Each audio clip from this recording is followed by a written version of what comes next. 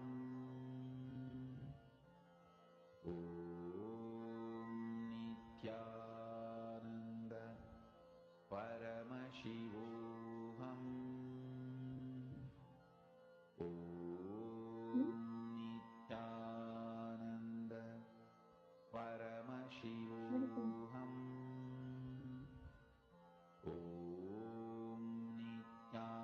Please relax. I request now each of the participants to post in the chat what were you able to see? What did Swamiji reveal to you in the third eye? Whatever Swamiji has revealed, whether the colors or what the image is about, just post detailing in the chat. Nithyananda Paramashivoham Whatever Swamiji has showed you, I request all participants to please post in the chat section. Yes, Ma Anand Lakshmi, Ma Sharmain Moose. All of you can post. And shall we see the answer now? What was the image that was being projected?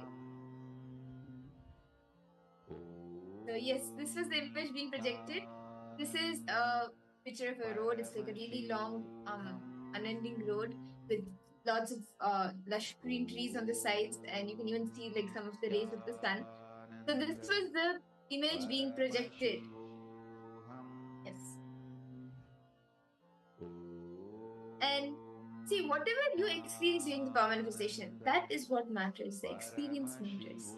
And in that same space of power manifestation, actually your cognition, what you are understanding, your ability to grasp will actually deepen much, much more. So in that same space, let us enter into the first session of our day, where in the first session, all the participants will be understanding what is time. First, we need to understand Swamiji says time is different, Kala is different.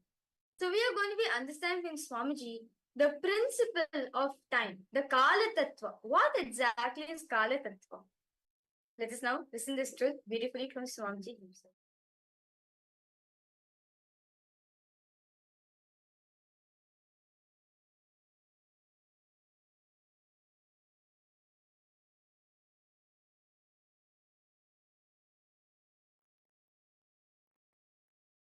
Time and space is not same for all beings, even though the time zone and the machines to measure the time and the unit of time may be same for all of you. Understand this. Unit of time and machines with which you measure your time may be same for all you human beings, but time is not same for all of you. Each one of you experience different kala, time.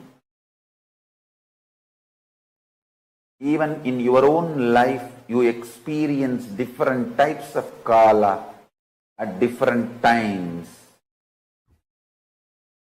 Time is a too small, poor English word for kala. The idea you have about time is more chronological, but the kala is existential. When the existential reality is measured by the mathematical, then it becomes chronological. Understand?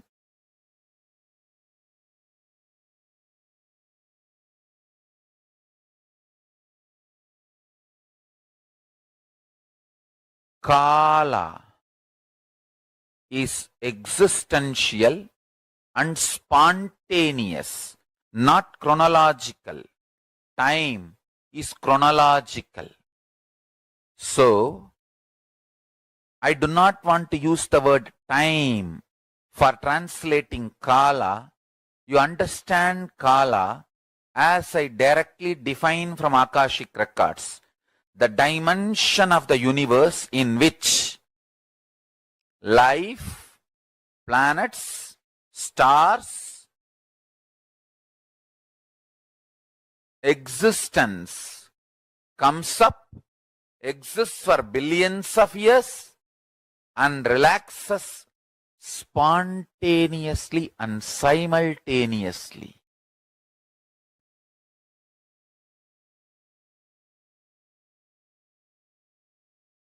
You may measure billion years between a Big Bang and black hole, but in the dimension of Kala, it is happening simultaneously. Big Bang is happening along with black hole. Black hole is happening along with Big Bang, simultaneously and spontaneously. Meditate on this. I tell you, the great news I have is, even by cognizing, you will become eternal. Even by understanding it, you will become part of it. It is Deva Rahasya.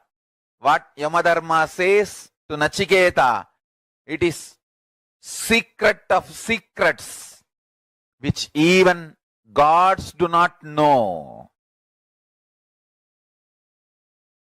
Understand? Even gods do not know.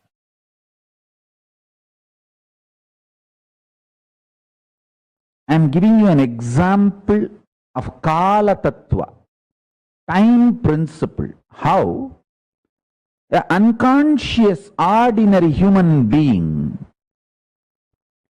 how they grasp time. Maximum they are able to grasp only these 3 units of time. Earth rotating itself, making 1 day.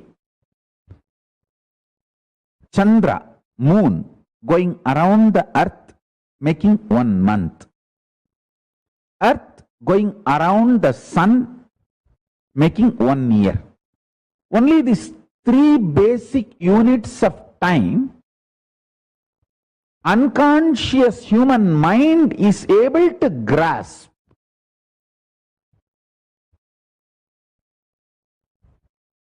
But the consciousness which could center itself in Nirvikalpa Samadhi, superconscious state, finds he is centered in KAILASA. This whole Surya Mandala is going around the KAILASA, makes the 4th unit of time called Kalpa. Listen. When you don't understand the 4th unit of time, Kalpa,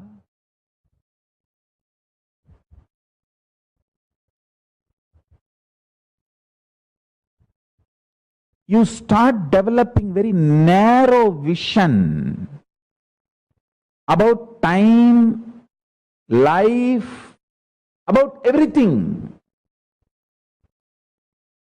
Anyone, even intellectually, understands the concept of Kalpa, the 4th unit of time, is liberated from so much of fears. I tell you,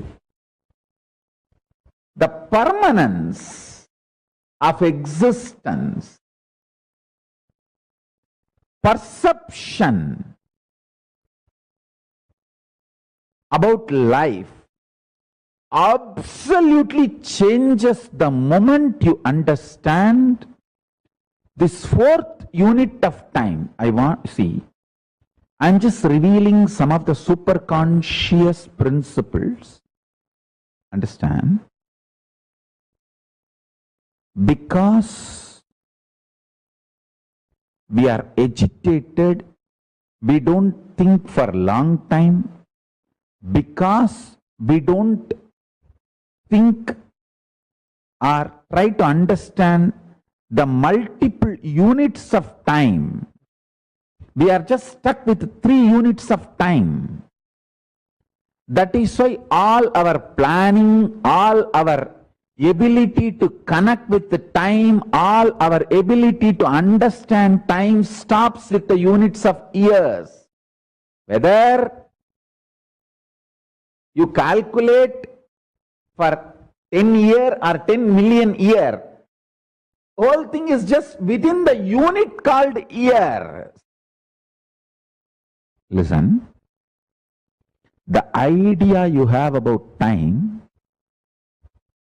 is responsible for certain chemicals to be released in your body.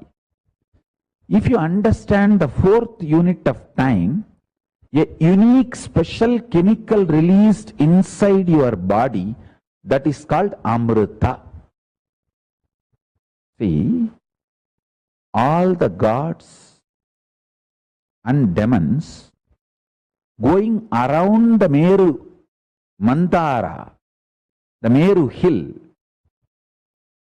the KAILASA, understanding the time through the Vasuki snake. Vasuki is nothing but the symbolic representation of the time snake, Kala Sarpa. When that happens, the body releases nectar. Understand? The understanding I am giving now, the vast understanding about the fourth unit of time, if you can intellectually internalize and see in your life, suddenly you will realize you have so many powerful cognitions, so many powers, so many wonderful things in life. Now understand the units of Kala Tattva and also understand how by not understanding the units of Kala Tattva, we are all collectively suffering and started believing suffering is natural. No! Suffering is neither natural nor inevitable. With the right understandings, it doesn't even exist.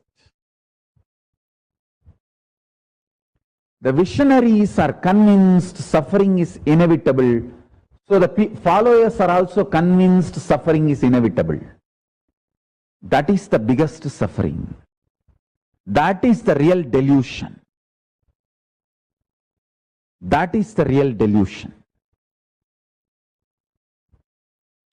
Now, let us look at only the fourth unit of time. The fourth unit of time is cognized by the mind which lives in Nirvikalpa Samadhi. And even if all of you have not achieved the Nirvikalpa Samadhi, if you understand the principles from a person who lives in Nirvikalpa Samadhi and makes that as a lifestyle, you will enjoy all the benefits of the Nirvikalpa Samadhi. For example, Einstein's theory, all of us may not understand, but many benefits derived from that theory, we are all enjoying in our life because we decided to accept his theories. Same way, the fourth unit of time, this theory, all of you may not be able to grasp it, but if you decide to accept and enjoy, make this theory as a part of you, you will enjoy all the benefits of these truths, benefits of this theory. That is what I call living enlightenment. Till you realize personally, individually, as your own enlightenment, living it because your Guru has revealed it, making that as your vision because your Guru has revealed it, is living enlightenment.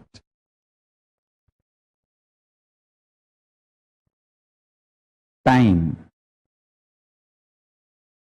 Kala Tattva, principle of time.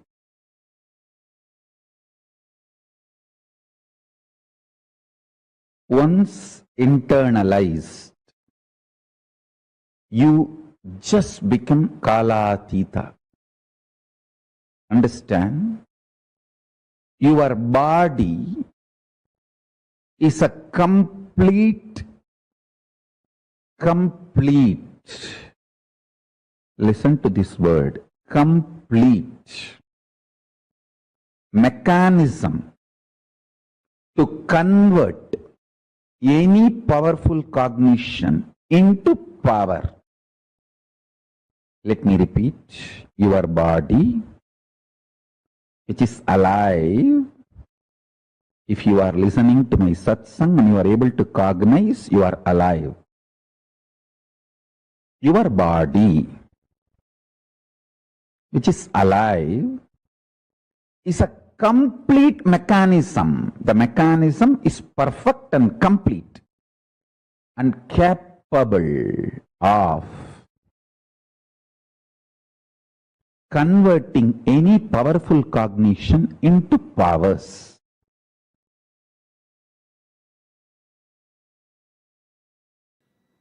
So, please listen. The decision you make this moment only decides your perception of the whole past. How many of you cognize what I am saying? So there is no such thing as past exists for you. Your mind shows every moment different past. It is very unfortunate. Based on your present mood and the space, your mind shows your whole past in that same color. If you are in the dark inner space, your mind paints the whole past as dark and shows you.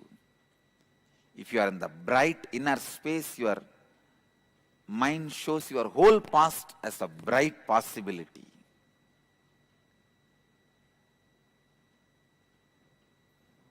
Only when you break this pattern, you start human life. Listen. Only when you break this pattern, you start human life. It is so unfortunate. It is so unfortunate. Listen. It is so unfortunate. Human beings does not understand the truth. When your mind is in dark space, it shows as if your whole past is dark.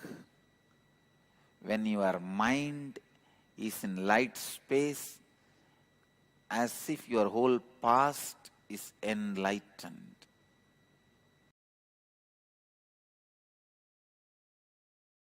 Decide to cognize. Guru is manifest form of Paramashiva.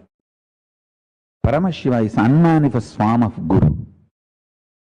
With this cognition, now sit, I'll give you the ultimate truths to liberate you from all delusions related to time.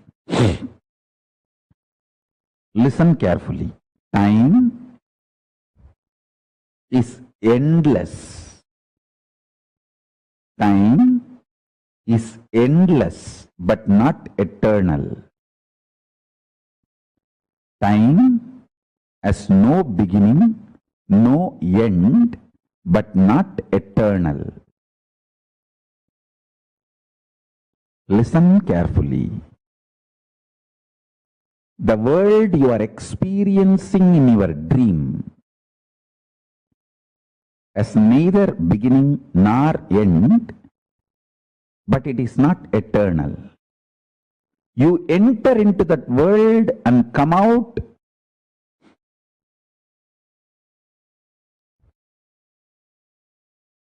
but Even by existence, that world is not eternal. Swapna loka, the world you experience in your dream, is not eternal. It has no beginning, no end. Its beginning and end are beyond your comprehension, but it is not eternal. Same way, time neither as beginning nor as end. Its beginning and end do not exist as you comprehend something beginning and ending. Same way, it is not eternal. Only Paramashiva is eternal. Everything else is anitya. Sutta Nidya is Paramashiva. The purely eternal, pure eternity is only Paramashiva. Understand? We all have different ideas, visualizations, identification with each of these technical terms. Each of these technical terms like a time, beginning, ending, eternal, ephemeral. We all have some ideas, visualizations. Time is beyond your idea of beginning and ending. Listen carefully.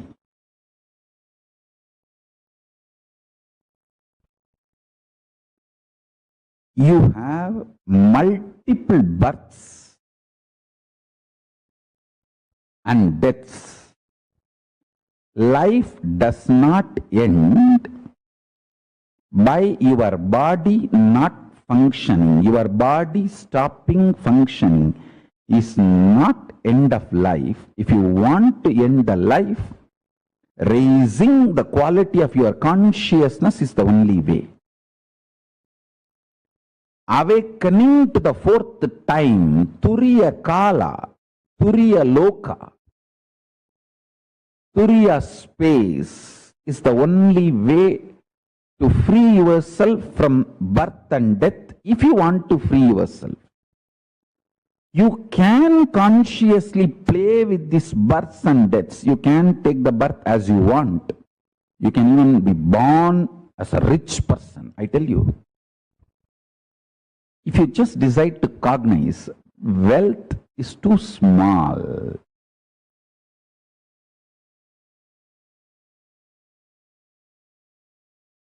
From the pure space of Kala Bhairava,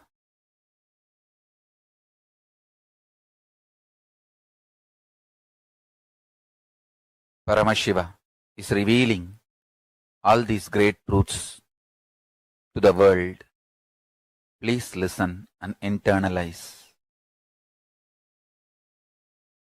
All these truths are independently powerful and capable to make your consciousness into superconsciousness. Your consciousness is the seed. It is a possibility. If you understand these great truths, it can flower into superconsciousness. The seed is waiting to flower to achieve its completion and fulfillment. Listen and cognize these truths. You will achieve completion and fulfillment, ultimate enlightenment. Listen. The first truth.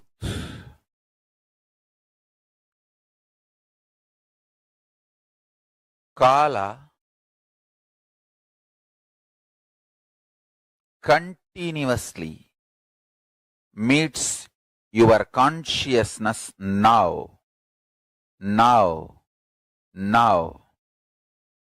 So the mood of your body, your mind, your physiology, your psychology you keep now plays a very important role in your whole life.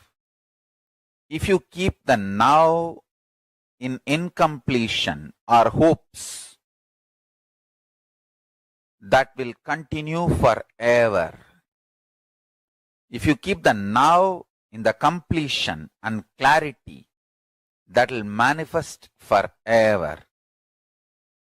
Kala does not meet your consciousness in the past or in the future. He meets your consciousness now, in the present. So, again and again, during your present moment, be in the space of completion. Learn to bring completion to yourself,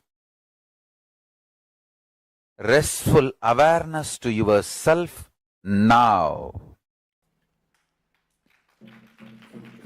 Kala, time, can tolerate anything but is allergic to powerlessness. Even if he sees there is some possibility of powerlessness in you, he just pulls it out. And I tell you,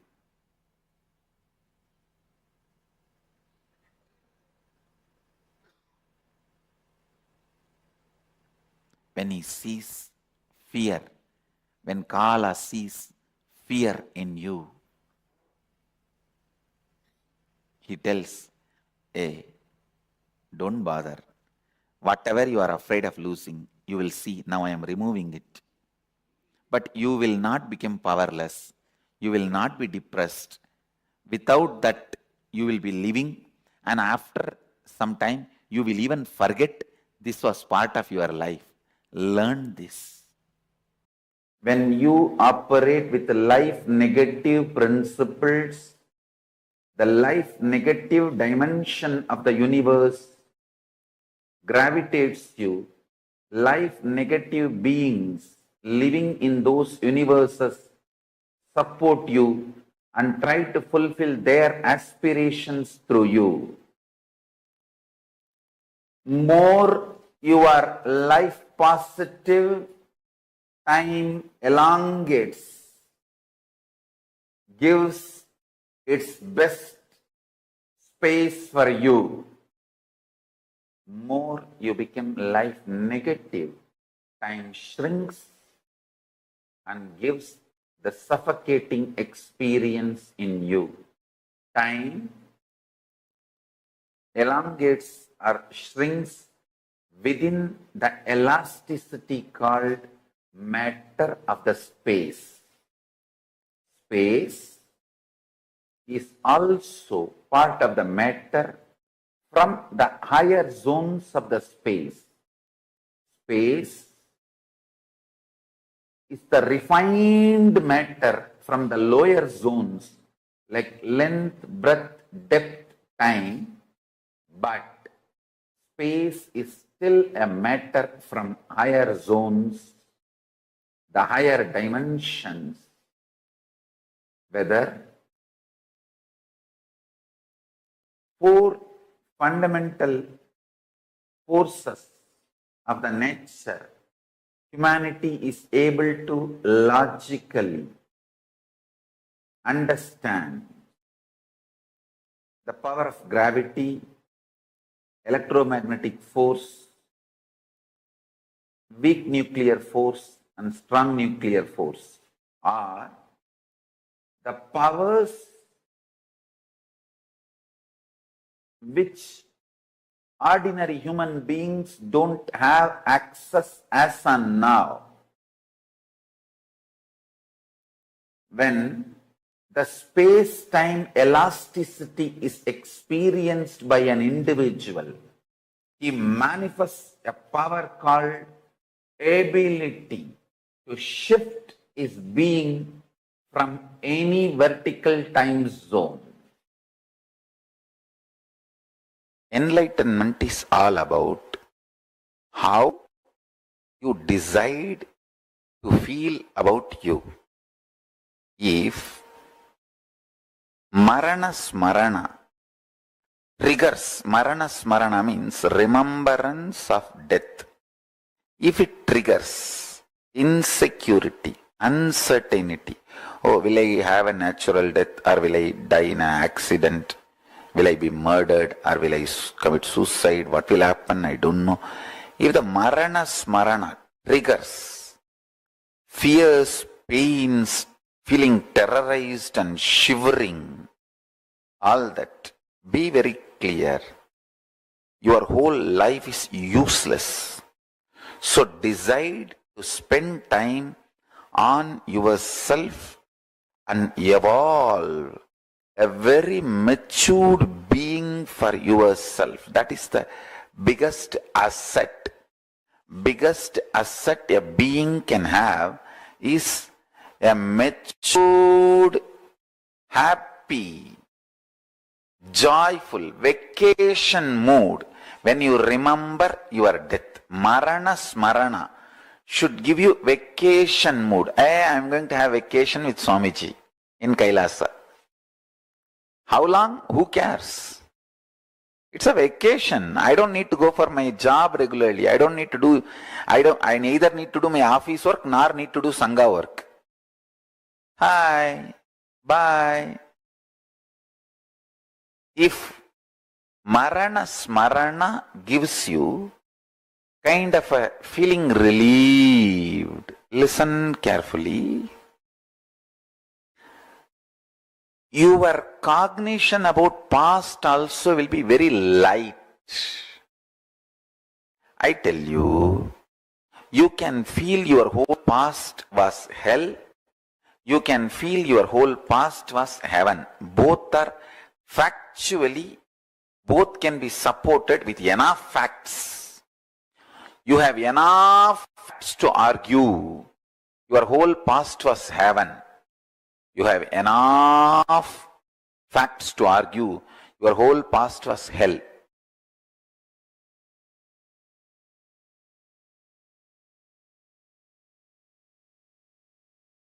You have enough facts to come to the conclusion your whole past was heaven. You have enough facts to come to the conclusion whole past was hell. Listen carefully. Paramashiva beautifully reveals the Kala. Listen. Kala is time. That wheel gets the bump whenever you have undigestible, intolerable, negative possibility. For example, some people, they can tolerate anything in their life, even the poverty, but not sickness. Some people, they can tolerate anything in their life, even sickness, anything, but not poverty. Some people, they will tolerate anything, but they don't want to lose their husband or wife. Some people, they will tolerate anything, they just don't want to lose their son. Some people will tolerate anything, but they can't handle the prison or even the fear of jail. Some people can tolerate anything. No problem about no fear of jail, no fear of disease, no fear of poverty, no fear of losing the house, no fear of losing the spouse, no fear of losing even the kids. They just can't handle a morning without a cup of coffee. Understand, something which triggers anxiety, panic, I can't deal it, which triggers you to lose your prajna, that your existence, which just imbalances your prajna. Listen carefully. That is what is the bump for the Kala Chakra to roll smoothly. Marana Smarana will point out what is it that makes you lose your prajna, your existence. Listen carefully. There are some people who are ready to lose anything, but not the house they are living. There are some people who are ready to lose everything, but not any parts of the body in accident. There are some people who are ready to lose anything, but afraid of getting imprisoned, jailed. There are some people who are ready to lose, they have no fear of jail, poverty, health, but they can't even think of losing the spouse. So like this, each one has some trigger point which makes you fall out of your prajna, balance of your prajna. Marana Smarana triggers that. Listen carefully. You all should do Marana Smarana and trigger that pain point and heal it once for all. You just have to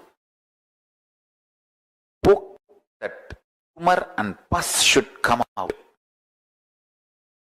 What can be done? Nothing can be done. If the pus is taken out, even if you are collapsed, even if you collapse for 2-3 days, nothing wrong. But don't go for any other alternative, diverting, addictive methods. Face the Marana Smarana with boldness and courage. I tell you, anyone who faces Marana Smarana boldly and courageously gains a very powerful prajna. And I tell you, powerful prajna is the most beautiful asset. How these celebrities all, they ensure their beautiful part of their body like eyes, lips, thighs, hands, leg, nose, all that, and different various other parts also. How they ensure beautiful parts of their bodies, the different celebrities. Same way, the most valuable part of your life, part of you, is the consciousness, the powerfulness you raise through Marana Smarana. Marana Smarana means remembrance of the death. What is triggered in you by remembrance of the death, you should go through that and build a most powerful, beautiful personality, conscious being, prajna, pratyagatma chaitanya, individual consciousness, jiva, self.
Nithyananda. Wow, that was a beautiful, powerful session on Kala Tattva. What did each of you understand? Can I request each of you to please share your understandings on what you understood as Kala Tattva? What is Kala Tattva? Nithyanandam Lingodhavanaya, Ma Lissy Wong, Nithyanandam. What did each of you understand? Ma Malvira Visconsulis, Ma Maluhya Mona. What did each of you understand as Kala Tattva? What is Kala Tattva? Can I request each of you to post?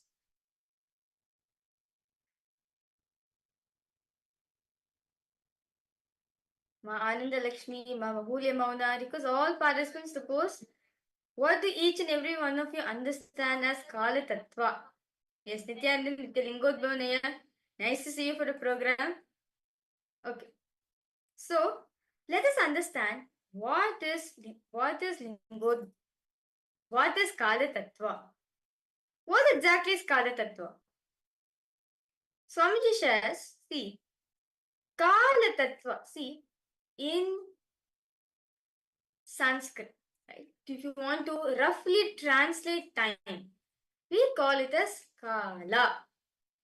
We have 3 units, right? We usually see time as 3 parts: past, present, and future. Going beyond this is the Kala Tattva. And going beyond these 3 units of time is Kala Tattva. See, actually, Paramashiva beautifully reveals that Kala, which is time, that wheel, whenever you have indigestible and intolerable negative possibilities, some people can tolerate anything in their life, anything, but not poverty. And he actually beautifully reveals this in the Paushkaragama. Very beautifully, Paramashiva says in Paushkaragama, verse chapter 5, verse 7 and 8, in the Kaladi Pasha Patalaha, Paramashiva says,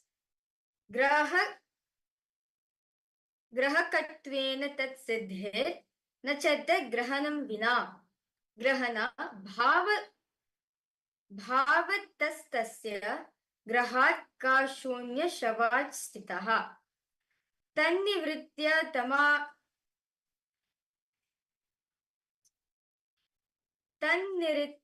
दमादौ तु मायातो जायते कला ततो विद्या कालतत्त्वात् ततो विद्या कालतत्त्वाद Buddha yogartam atmanaha. See, actually, it says that Paramashiva says very beautifully that the time, right, what we call as time, the time, Kala is the time, that wheel, like if you have seen the photo of Kala Bhairava, right, the Kala Chakra, the time, the Kala Chakra, the Kala Prabhavali has behind him, so the Kala Chakra. Whenever you have indigestible intolerance, negative possibility, some people can tolerate anything in their life, anything, but not poverty. Can I request each of you to take a few minutes and look into your life and pen down what all are the things that triggers you? What is it that you cannot handle? What are those few things? For example, losing your loved ones or falling into poverty. What are those few things that you cannot handle? Can I request each of you to write that down?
Yes, I hope each of you have been able to complete writing this.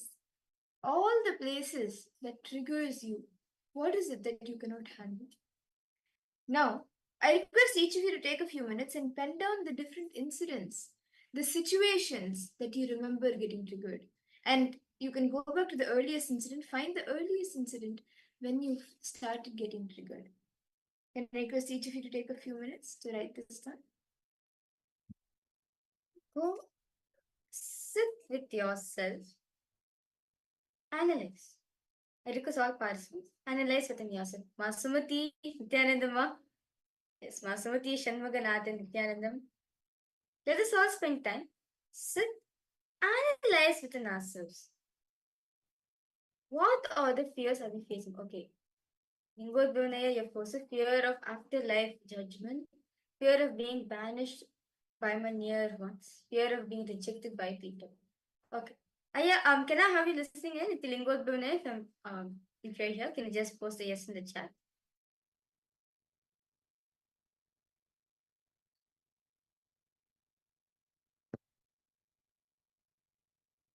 Yes, Nithyanandama, Sumati.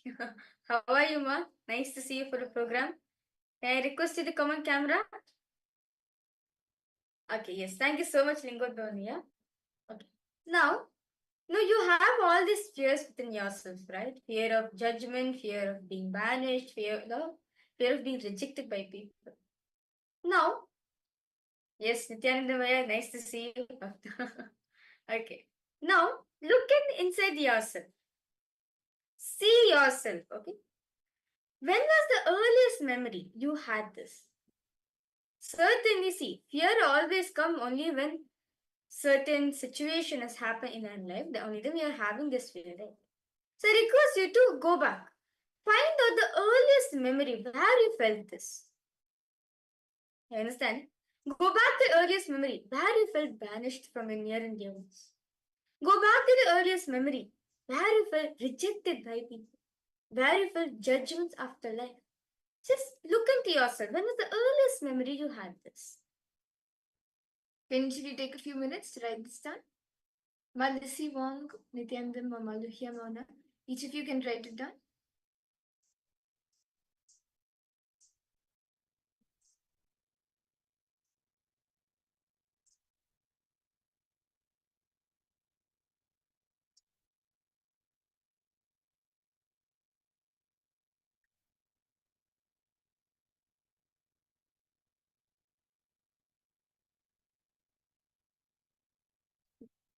Pen down the incidents, situations you remember.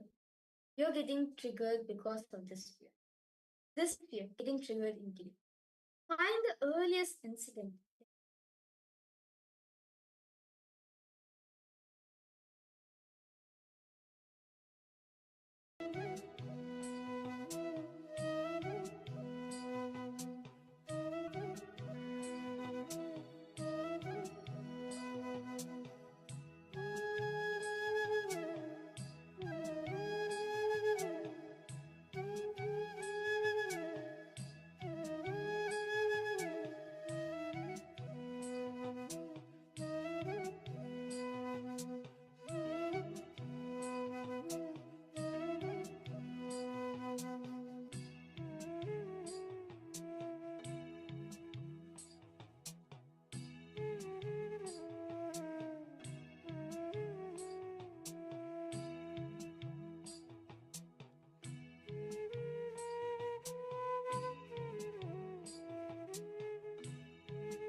hope each of you have been able to pen down the earliest incident which you are able to recollect, which triggered you and created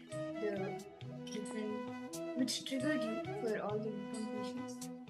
Now I request each of you to take a few minutes to relive this. We will actually be completing with all of this. Understand, this completion will help us to relive all of those things that have happened in the past, so we can live in the present and the future. And that is how we can experience the Kala Tattva and go beyond time.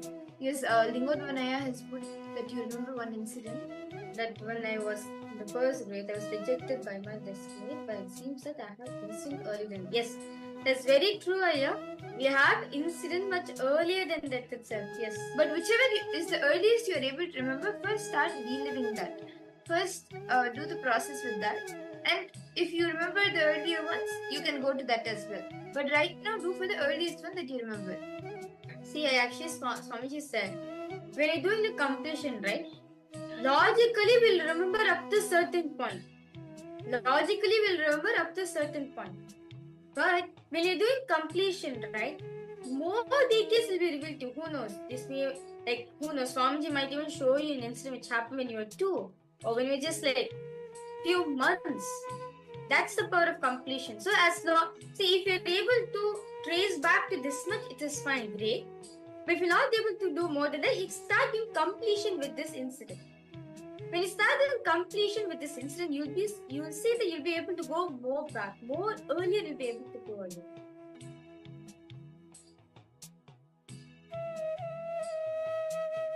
Okay. So shall we all start this exercise? I request each of you to take a few minutes, and every incident that you have written down, start reliving it. Go back to that same age, that same youth, the same emotion, the same dress, the same whatever the maturity level at that point in time. Become that again. Become that child again. Please start.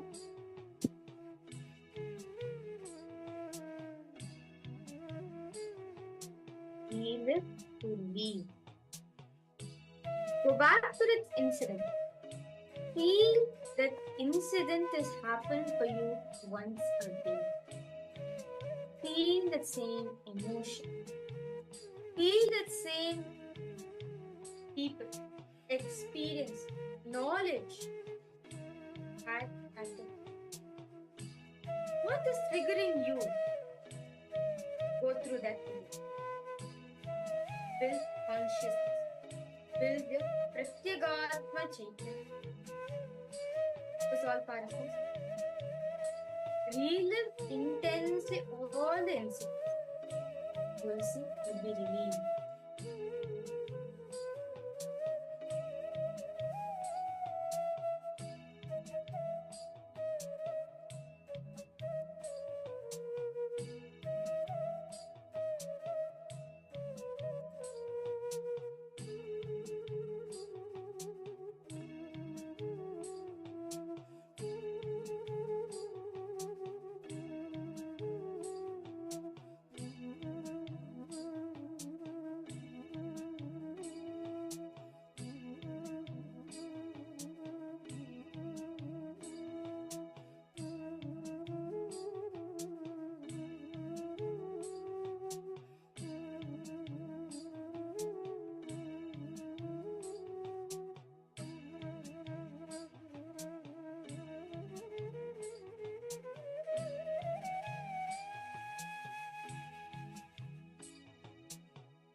each of you have been able to relive and relieve the few incidents that you have been able to recall and remember. See, understand this completion, when you do this completion, anything, all the pain that triggers you will leave you. That all the pain that binds you by the time will leave you, and you will be able to go beyond time. And that is actually precisely what we will be doing today during the power manifestation. All of us throughout the day are going to be manifesting the power of Akashic readings. Akashic readings.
We apologize for the technical glitch.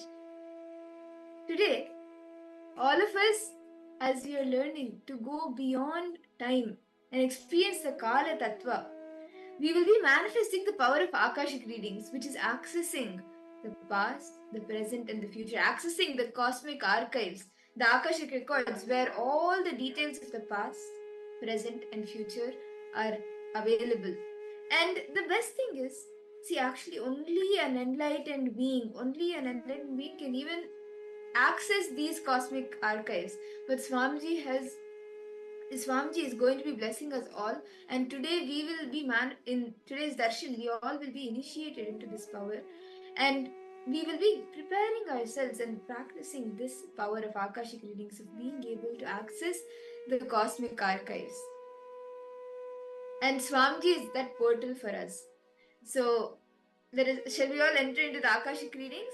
See, this is a very powerful power. You literally, once you are initiated in the Akashic readings, right?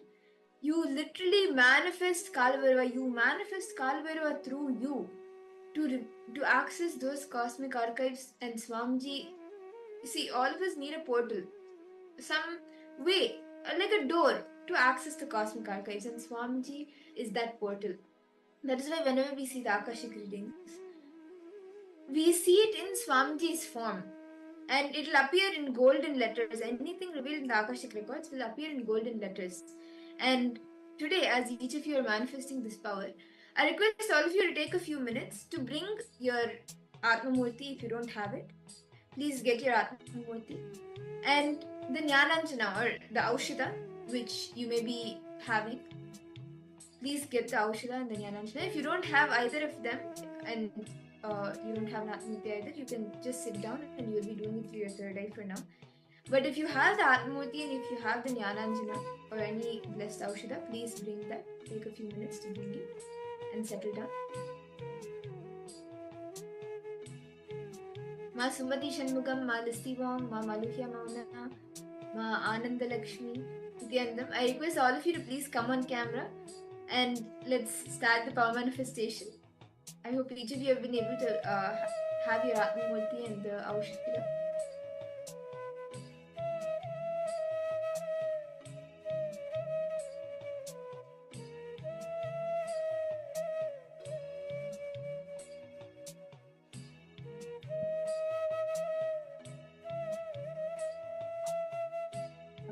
So the Aushada or the Jnananjana, you can apply it on both your third eye and the third eye of the Atmamurti. So you can apply it here and on the third eye of the Atmamurti, on Swamiji's third eye. When you start doing the Akashic readings, when you start accessing, when you're able to access the cosmic archives, whatever Swamiji reveals to you, whatever Kalabhairava reveals to you from the cosmic archives will appear in golden letters on Swamiji's form. So what you will be doing now is we will be giving a specific date. We will be giving all of you a specific date from our own lives, and you will be seeing on Swamiji's form what are the details of the happening that happened on that specific date. You will be seeing this on Swamiji's form appearing in golden letters through the Akashic records. So can I request each of you to please settle down? Okay. So I request all participants now. Okay. Lingodbhavaniya. Okay. Malisivo, Masumati, I request all participants now. Please come. Okay, we're now going to be starting the power of Akashic readings. Okay. So I request all of you to please sit in front of your Atmamurtis or a picture of Swamiji. Anyone have an you can sit in front of Swamiji's Atmamurti and apply the Aushada. I request all the participants, please get your Aushada and come. You can put the Aushada on Swamiji's third eye and also on your third eye, and we'll be now starting this power manifestation.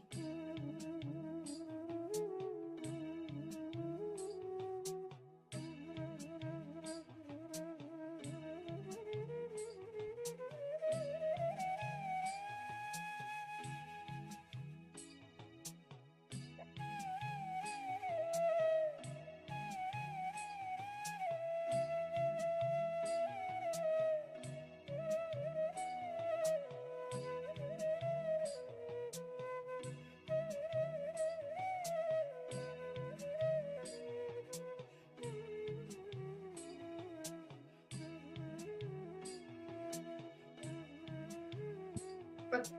So let's start with the palm manifestation. Yes.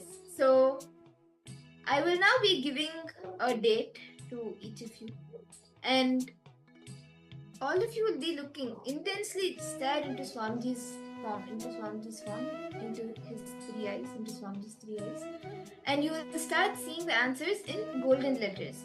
I'll be giving the date now. So the date which each of you can scan is January 1st, 2012.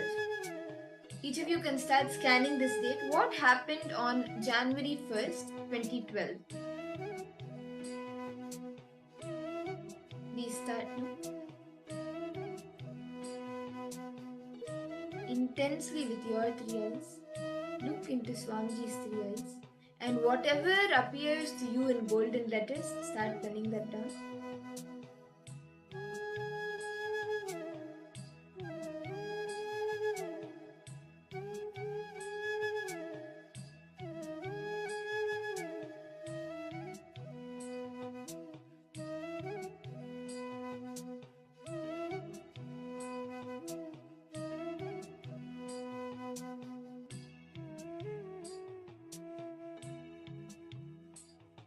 Intensely.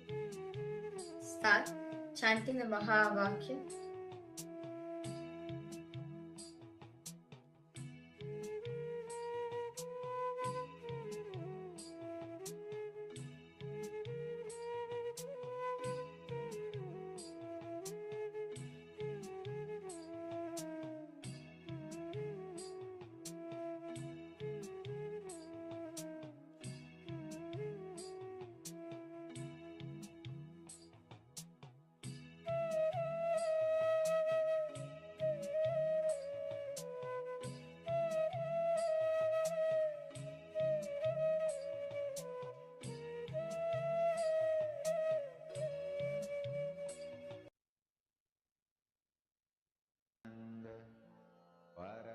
Paramashivoham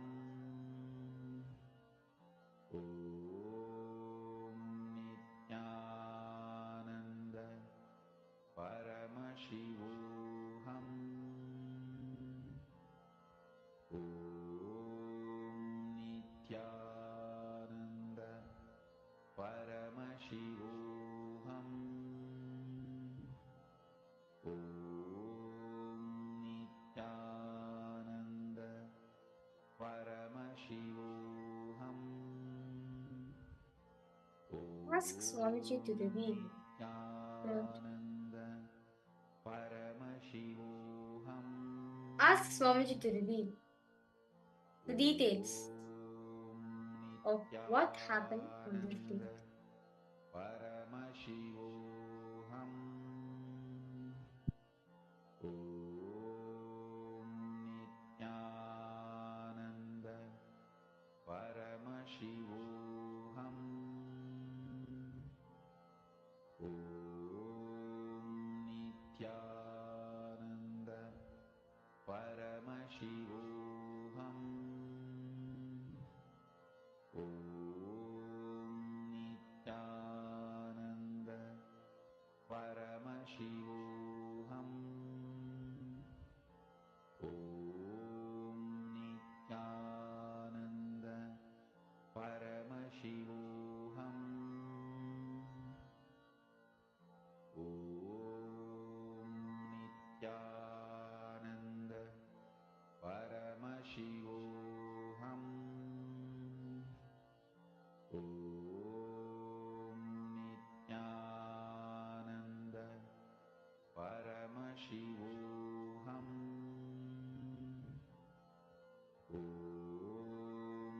Okay. And I request all participants to relax. Just pose as it is you're able to see in the Akashic readings. Whatever you saw in golden letters, exactly let it posted in the chat section.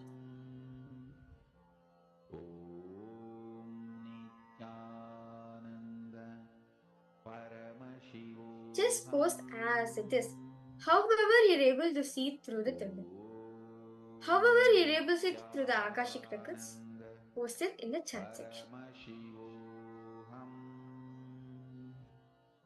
Om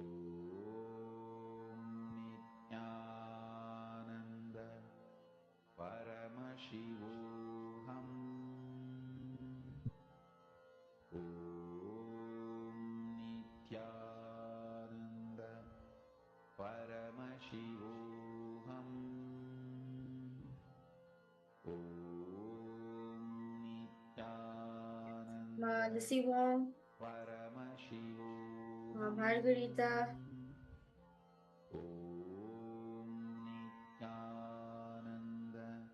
I request all participants to start posting.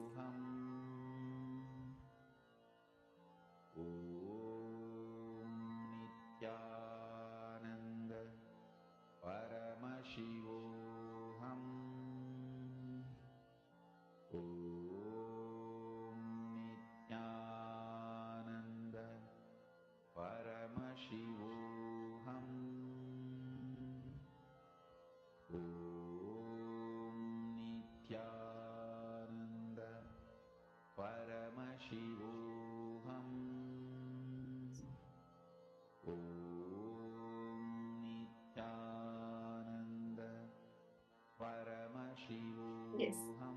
We didn't see anything Lingodbam. Actually, I do not very Lingodbam. You'll see slowly. It will start. You just need to connect to Swamiji intensely. Swamiji will show you. So shall we see? Shall I reveal the answer now? Ma Margarita, do you want to share anything? What did Swamiji reveal to you? Ma Lucy Wong, Ma Sumati Shanmugam, do any of you want to share anything? What did Swamiji show you?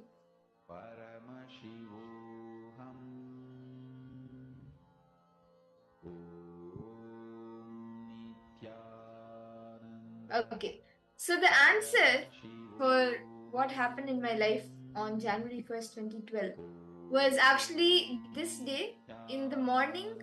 I was coming back from a trip to Sri Shailam along with my parents and even my grandparents. We had gone to Sri Shailam, so we were coming back in the morning from Sri Shailam. We were driving to Tiruvannamalai for the Mission Day celebrations. Swamiji, the day he started the mission. So we were traveling to Tiruvannamalai for the Mission Day celebrations, and upon reaching Tiruvannamalai, the darshan began, and we received darshan from Swamiji, and it was the Sarva Darshan time. So we received the darshan from Swamiji and were part of the entire day's celebrations for the whatever happened on the mission day. But actually, my main memory is only us coming back from Sri Shailam and getting the darshan of Swamiji and him giving the rice as the blessings. So this was the incident that happened on January 1st, 2012. Shall we all do another round? Okay, so this time I'm going to be giving a date for all of you.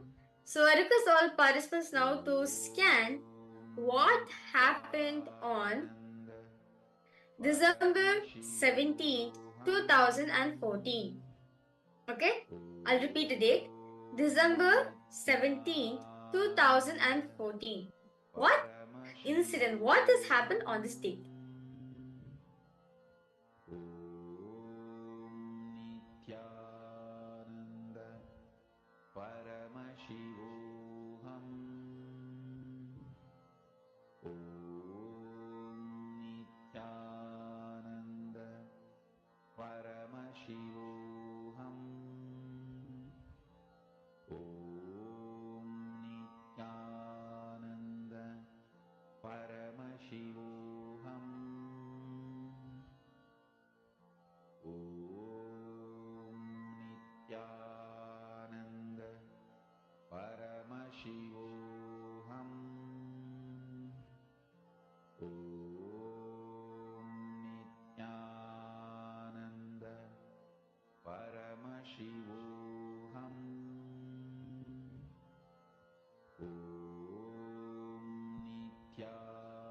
Intensely look with your three eyes into Swamiji's three eyes, and whatever appears to you in golden letters, pen that down.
Let's relax.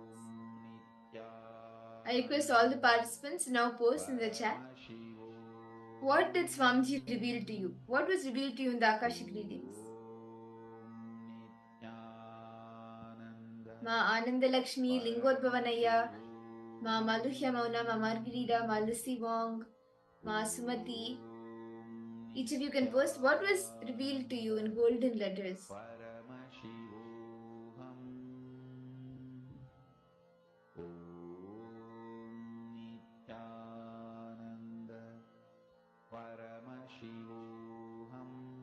What did each and every one of you see? Actually, Lingodbhavanaya, Swamiji would have shown you something this time. Swamiji showed me very clearly that this time you were able to see something on golden letters.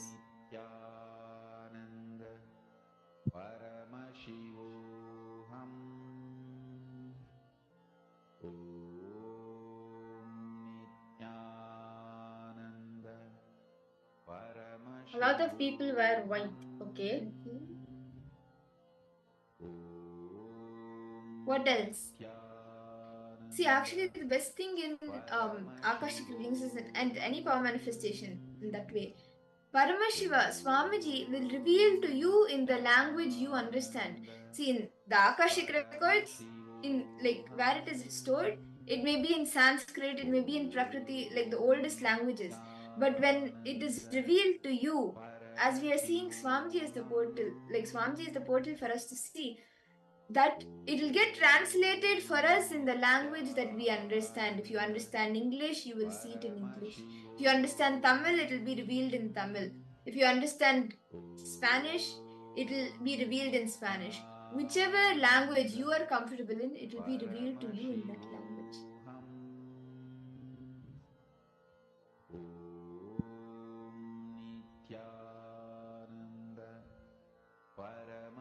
Like some kind of celebration, okay?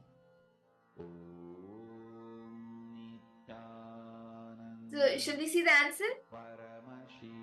Lingodbhavanaya, that Swamiji show you here. I request you to host. Anything else? Yes, Margarita. Flowers. Okay. Can you tell the color of the flowers we are able to see? Which color, or if you're able to see the type of flower also, that's great. But I request you to mention the color. Which color are you able to see?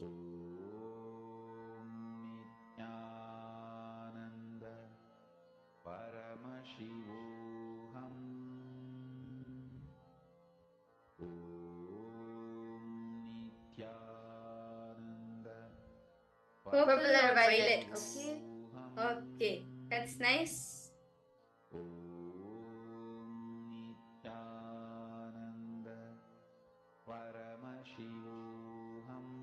Okay. Shall we get enter into the answer? Okay. So on this day, on December 17th, okay, yellow flowers. Okay, that's my name. So it was on this day, December 17, 2014, right? It was Swamiji's Jayanti, and we were celebrating this in Cambodia. So yes, it was kind of a celebration where early in the morning we went to a waterfall, and Swamiji came, and Swamiji was standing there. And Swamiji took bath in that, and Swamiji told to take also take bath because this Ganga water Swamiji showed. Swamiji told us Ganga himself, Ganga Mata itself has come there. So Swamiji told all of us to take bath in that waterfall and come. And after that, Swamiji was sitting, actually, before that, Swamiji was sitting in a basket full of flowers. It was basket filled with flowers, like especially this basket, not like a basket actually, but kind of like a swing. Swing, like how in the ancient, like in the Cambodia, like if you want to go little towards the traditional sides of Cambodia, like how the swings are made with like are made with bamboo sticks and like with the coconut trees, coconut leaves and everything, right? So Swamiji was sitting with that natural made swing, which was covered with flowers. Like they were purple, violet, and yes, Swamiji was wearing like a lotus mala. In that lotus, they were purple also, purple and pink. Lotus mala Swamiji was wearing, and around Swamiji also there was many flowers like different like we had sunflower roses this like different types and different colors also we had, and like we can see right behind Swamiji is the scenario of the big waterfall. It'll be like such a nice beautiful view of Swamiji. Yes, so Chunyu and Lingodvanaya, both of you have manifested. Great. Okay, so with that, shall all of us enter into the next session of the day? Yes. Aya, how did you feel, Aya? Lingodvanaya, how did you feel? See, do not give power to your self-doubt. See, only when you empower your self-doubt so much, this is what happens if we lose the confidence within ourselves. Next time, Aya, just don't have any self-doubt. Allow Swamiji to flow through. You'll see that the more and more he flows through, the more and more excited you'll feel, the more and more complete. At the end of the day, you are going to experience oneness with Swamiji. That's the thing. It's nice to hear that Kaya is feeling very excited. That's nice. So, with this, let's now move ahead to the next session. The next session is actually a very special session where Swamiji is going to be telling us, demystifying, decoding the truth of time. This is actually a very powerful webinar Swamiji conducted, which is how to conquer time. Very beautiful webinar Swamiji gave on time, how to manifest time, what exactly is time. Details Swamiji will be revealing. So let us now enter this truth where Swamiji is going to be sharing mystical truths about time.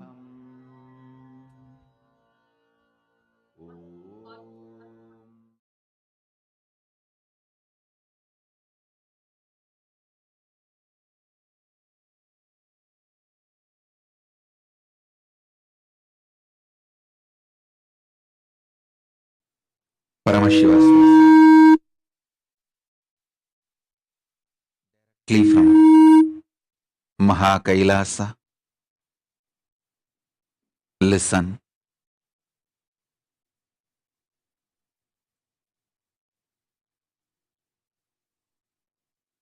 Time in its three dimensions: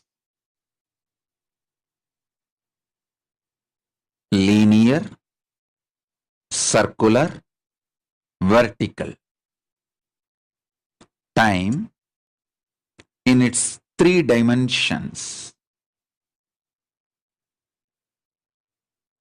linear, circular, vertical.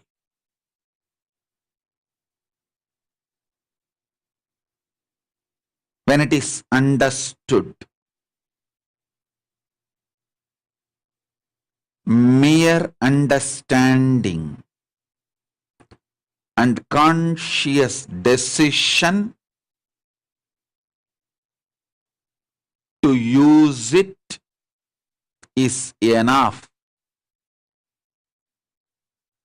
to get all the boons, blessings, powers, including enlightenment from Paramashiva.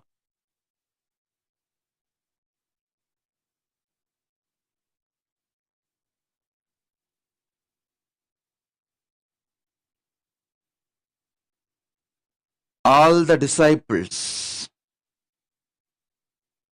get ready, sit sincerely with absolute integrity. Now the initiation starts. Every word now comes out is direct initiation. Listen.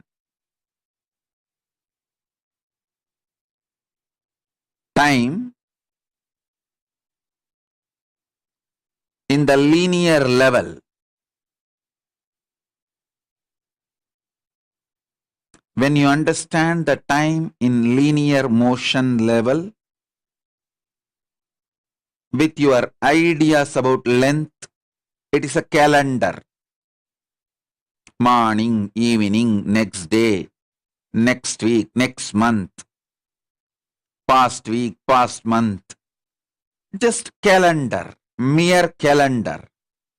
Time understood in the dimension of length is mere calendar. It can be 10,000 years past, 10,000 years future. Mere calendar used to document the history. That's all. Time understood in the level of breath, little more than the level of length, in the level of breath,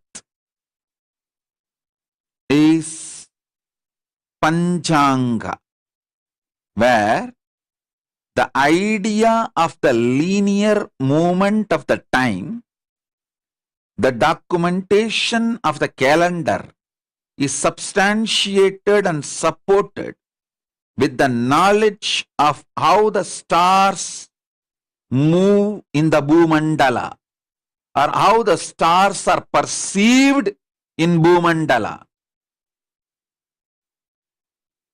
That is the understanding about time in the breath level. Understanding about time in the depth level is astrology. The movements of the planets, Adityadi Navagraha Devatas, Aditya, Soma, Mangala, Buddha, Guru, Shugra, Shani, Rahu, Ketu.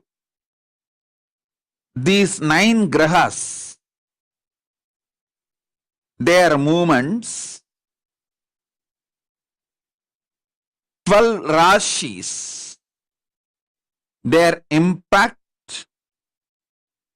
28 nakshatras, their influence, and Indradi Dasadik Balakas, their contribution. All these put together, when you understand time, it is understanding about the time in the depth level. That becomes a science called astrology.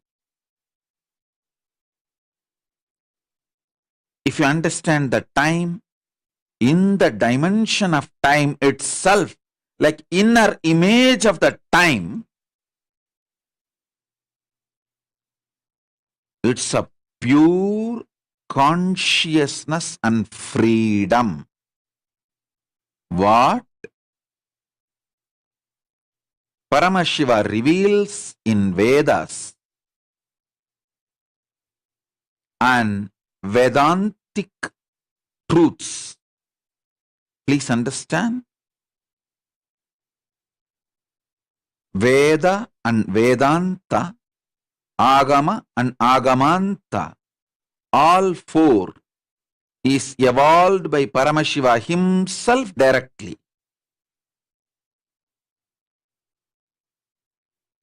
In the Vedantic Upanishads, Paramashiva gives clearly the inner image about the time, what time feels about itself is absolute freedom.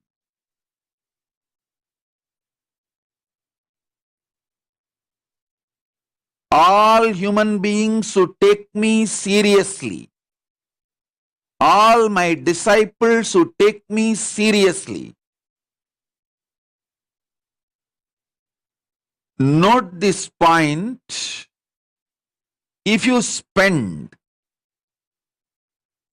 few days without cell phone, any contact with the outer world, where you are all alone, you only know the sound of the silence and the nature.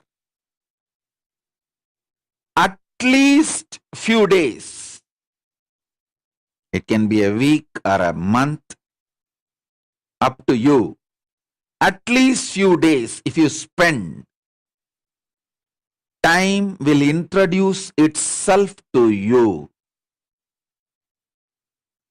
In the dimension of time itself, anyone who gets introduced about time by time,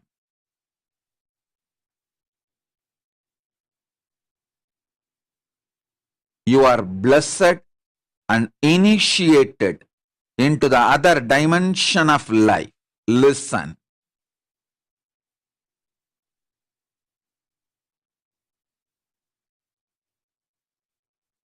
How much ever I try to convey, time in its inner image is the freedom you may try to imagine, visualize. But if you spend few days with the absolute silence of the nature, where only the nature's sounds speak to you, there is no other verbalization from the society, at least for a few days, you understand that time is freedom. Let me repeat. Time perceived, experienced, cognized just in the level of length is calendar. Time perceived, experienced, cognized in the dimension of breath is panchanka. Calendar substantiated with the cosmic movements of stars, grahas. Time perceived and understood, cognized in the dimension of depth is astrology. All the impact on time and by time on you, all the impact time receives from the cosmos, its impact on you. Understanding this whole depth is astrology. Adityadi Navagraha Devata, 12 Rashis, 28 Nakshatras, Dashadik Balakas, their collective influence on you is understanding of time in the depth level. Time understood in the level of time dimension itself is freedom.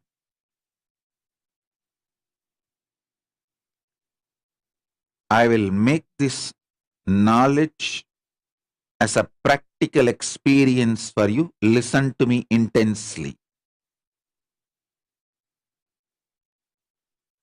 Listen to it intensely.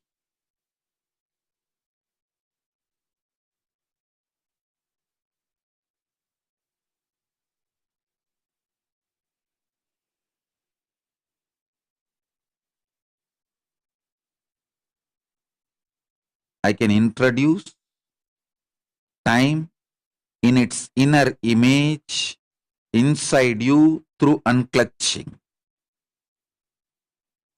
I can make you experience the sound of cosmic silence, anahata dvani,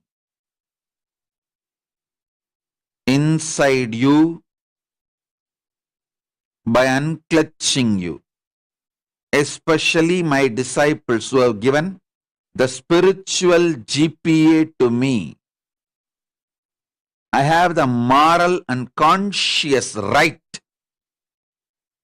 to enter into your inner space and unclutch you. Whoever gives me that right, I will initiate you now, right now, and lead you step by step into the next level understanding.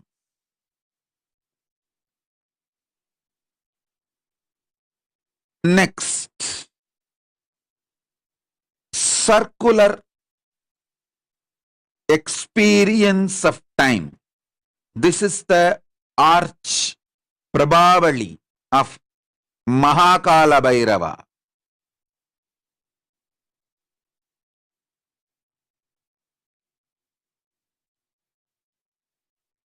Listen.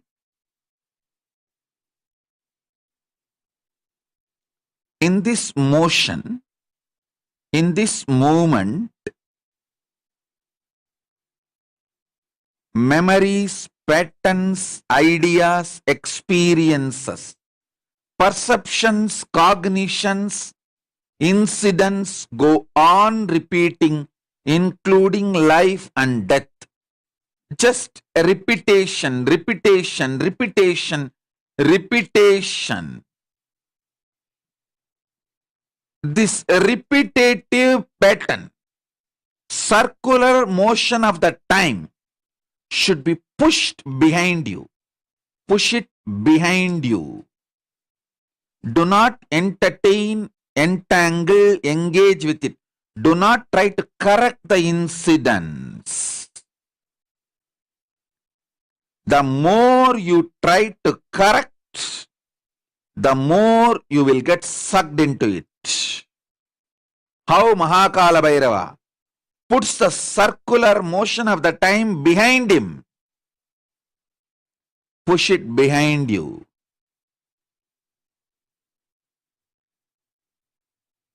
Third, vertical time.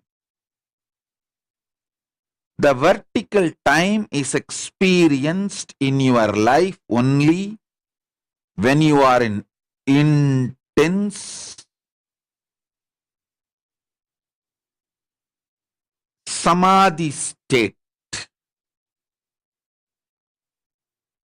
Normally, for a common man, when he is really in an absolute oneness, either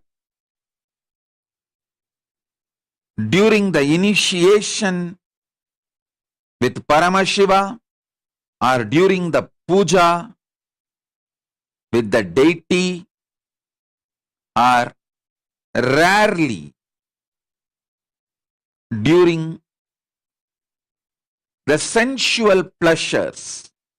If you listen to some music deeply which you really enjoy, few moments you experience vertical time. If you eat some food after a long time which you really enjoy, for few minutes you settle down and experience vertical time. If you had a deep touch pleasure experience, it can be sexual or massage or romance, anything related. Deeply when you settle down inside, few seconds you experience vertical time. Either during the initiation or the extreme moments of pleasure, you get the glimpse of vertical time. If you get it During the initiation, it will be repeating again and again and raising you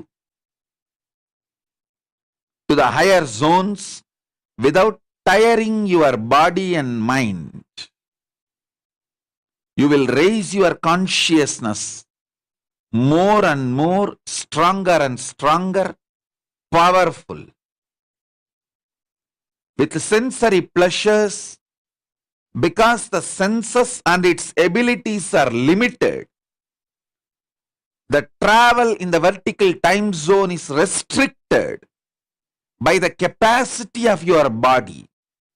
That is why going through the route of the sense, 5 senses, pleasures, is less recommended. Going through the route of initiation, getting empowered by samadhi state, nirvikalpa samadhi state, is the most beautiful way of raising yourself to the vertical time zone. Listen.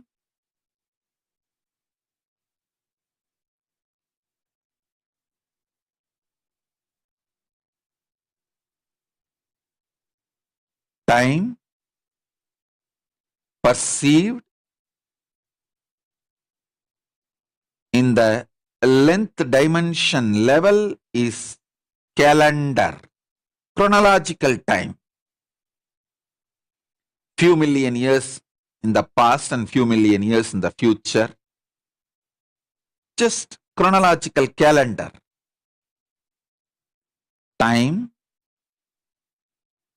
perceived and cognized in the breath dimension is chronological calendar supported, substantiated by the cosmological events, like the movements of the stars, planets, all that.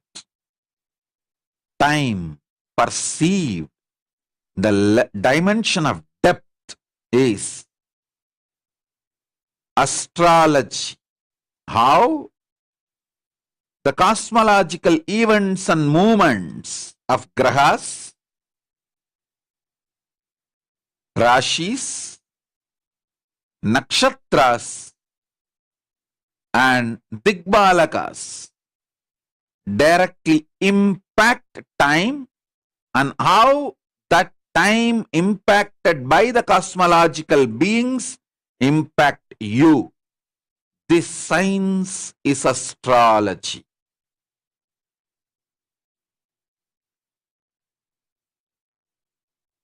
If you want time's self-introduction, nirvikalpa samadhi unclutching is the best state where time introduces itself to you. An absolute freedom.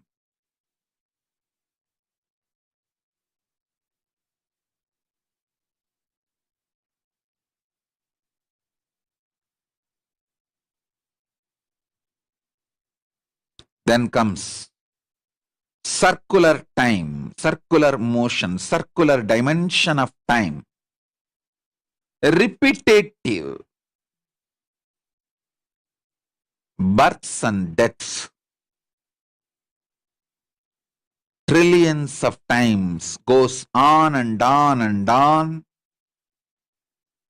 till your consciousness consciously decides to step out of time from that circular rut. When you push that circular dimension of the time behind you, you manifest the powers of Kala Bhairava. You conquer time. Time becomes just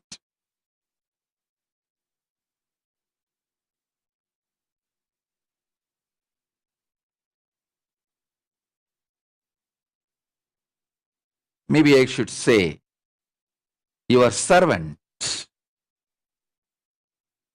It does what you want. It does not bind you anymore. In time, in the vertical zone,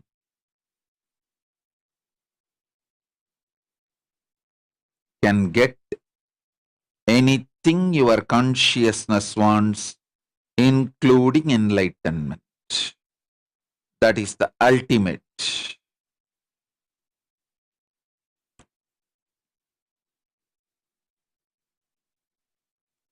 Time in the vertical zone is the Trishul Mahakala Bhairava is carrying. Time in the circular movement is the Prabhavali behind Mahakala Bhairava. Push the circular time behind you. Keep the vertical time for your success in everything. I'll empower you with the time as power. Vertical time.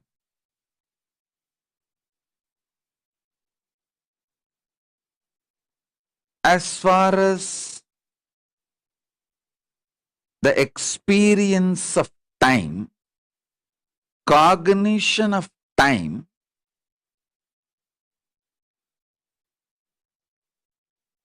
the moment you understand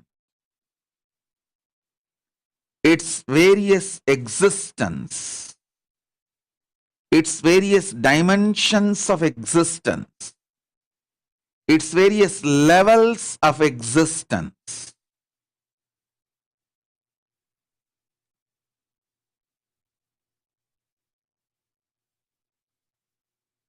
knowledge liberates. Knowledge becomes power.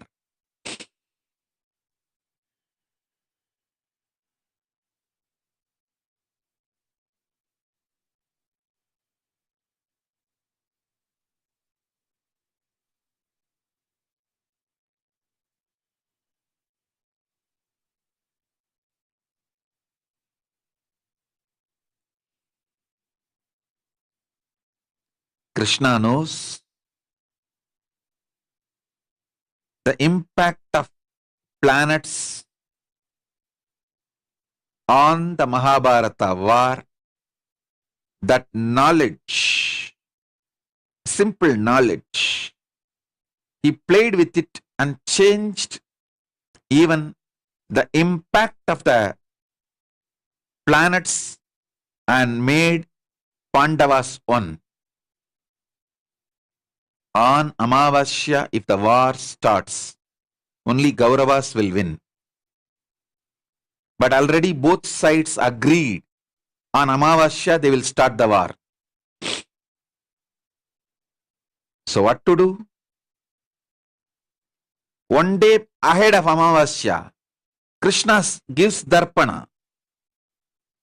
Sun and the moon both got terrorized, frightened. Hey, how can Krishna give Darpana one day before the Amavasya? Is something wrong? I think somebody gave false information to Krishna. He need to be told that Amavasya is tomorrow. So both of them rush to Krishna. Before Krishna offers the pinda, they rush and tell him, Prabhu, you forgot Amavasya is tomorrow, but you are giving pinda darpana today. Did anyone misinform you? Krishna smiles and says, what is the definition of Amavasya? Sun and the moon said, when sun and the moon meets, planet Earth. Both of you are here. Today is Amavasya. Done. Go. Receive the darpana. Over. The knowledge he had about the time in the depth dimension, he just manipulated it. and manifested what he wants. Listen.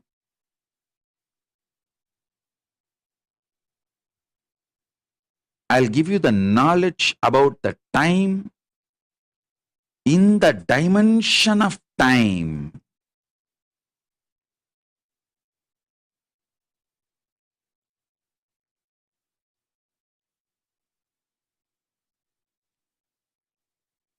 It means you will be protected forever beyond your self-doubts, self-hatred, self-denial. Understand? Beyond your self-doubts, self-hatred, self-denials, you will be protected. That is the power of the time. When you understand time in its time dimension itself,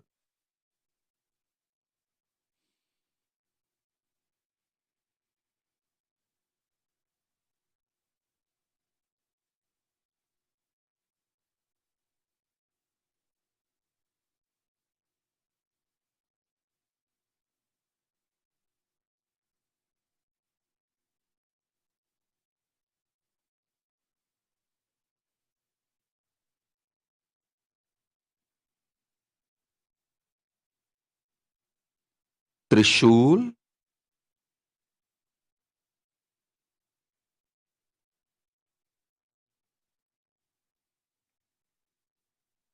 is vertical dimension of time. Trishul in Mahakala Bhairava's hand symbolizes vertical dimension of time. The Prabha circle behind the Mahakala Bhairava symbolizes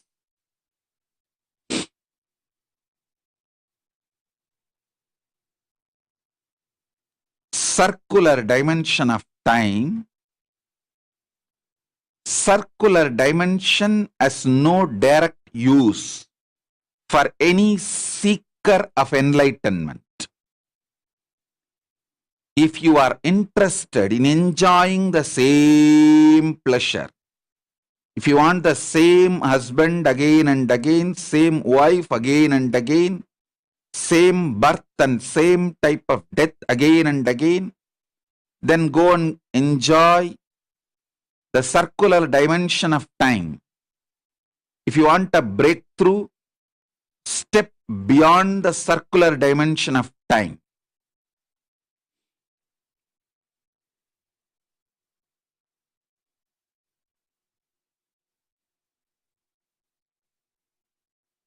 Vertical dimension of time removes brain fog. Listen to this word. Brain fog is blind spots and delusions in your life. Feeling stuck is nothing but brain fog. You know, you don't like that breakfast, but you continue to eat because you forget to remember the options. Forgetting the possibilities and choices you have to have a breakthrough is what I define as brain fog.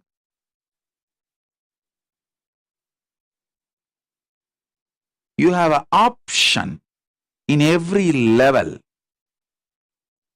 but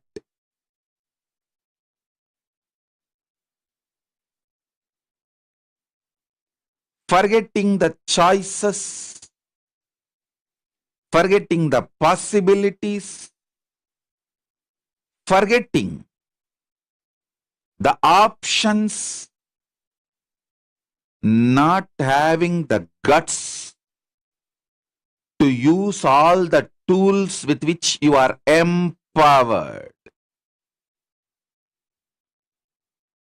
You are empowered with multiple tools and equipments. You have the power of greed, power of making yourself greedy or making others greedy about something. It's a power. Making yourself putting in fear, frightened, or you can make someone frightened. It's a power. You can inspire yourself, you can inspire someone else. It's a power.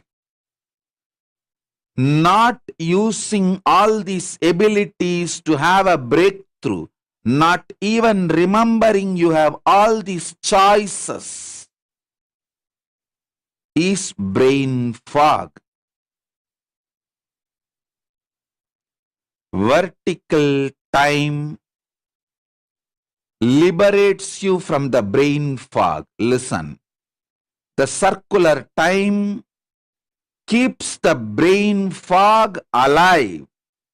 As long as you have the brain fog delusion, the lifestyle with brain fog, the circular time will have power over you.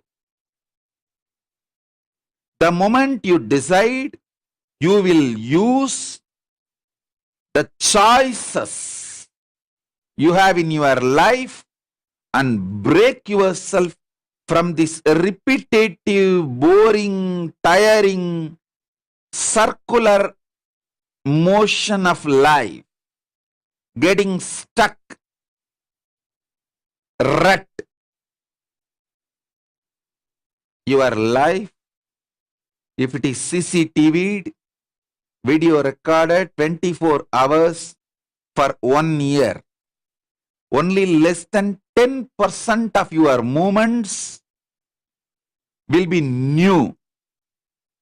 Whether the way you get up from your bed, or the way you go to your restroom, wash yourself, or the way you grab your breakfast, or the way you get into your car and go to office, till the way you come back to bed and do or don't do your bed rituals. The whole thing, only less than 10% will be new. So 90% of your life is filled with the brain fog, and you will understand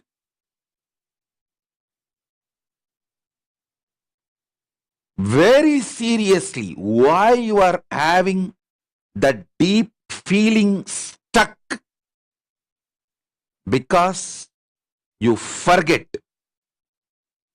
your possibilities, your choices, your abilities to break this boring, tiring, circular motion of time. Having a breakthrough,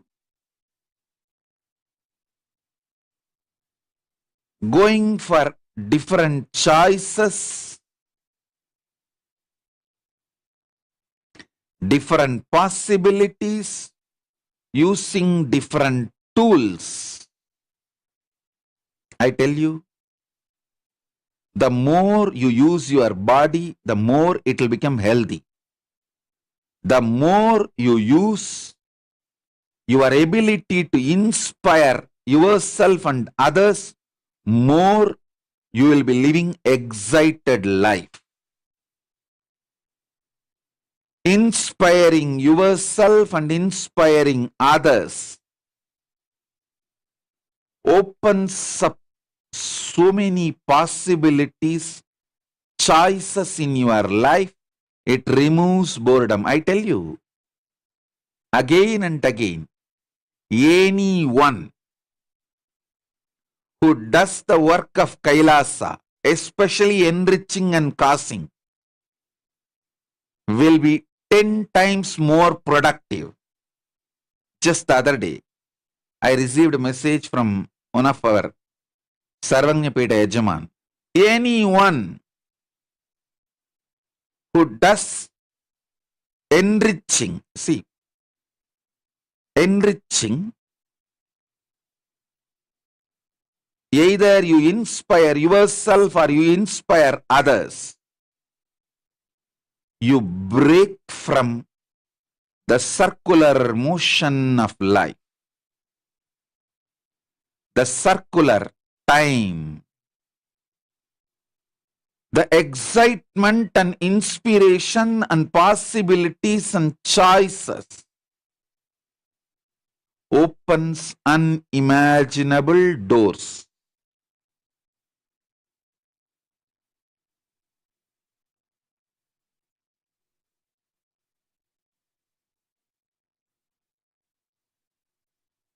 Especially when you enrich yourself and others about Kailasa, it is directly injecting yourself and others with the nectar of Paramashiva. Paramashiva Amrita. Paramashiva Amrita.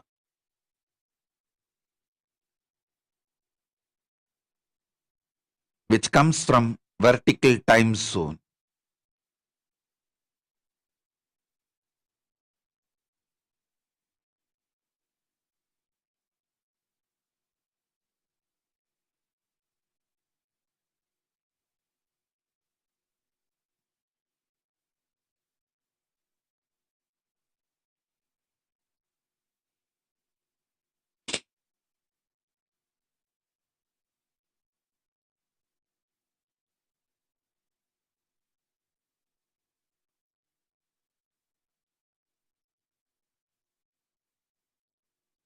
I have seen in my life people who want to get enlightened, who enter into the organizations which is already well built, comfortable, luxurious, cozy life. Like good rooms, good life, everything is there. From morning till evening, your routine is defined. They rot and die the worst death and waste their life. People who enter organization like us, Kailasa, alive. Here from scratch you need to build. Inside or outside. You are only given the spiritual tools and supported with ecosystem. For example, I have accommodation for more than 1,000 people in Adi Kailash. At least 1,000 people. And comfortable rooms, maybe at least 200 rooms we may be having, all put together. And other than that, the 1,000-bed dorm, so many things are there.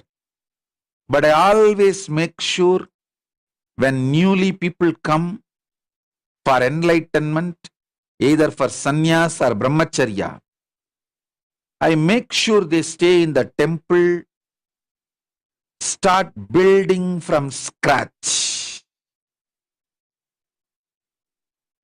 I could have built huge stone temples and structures long before.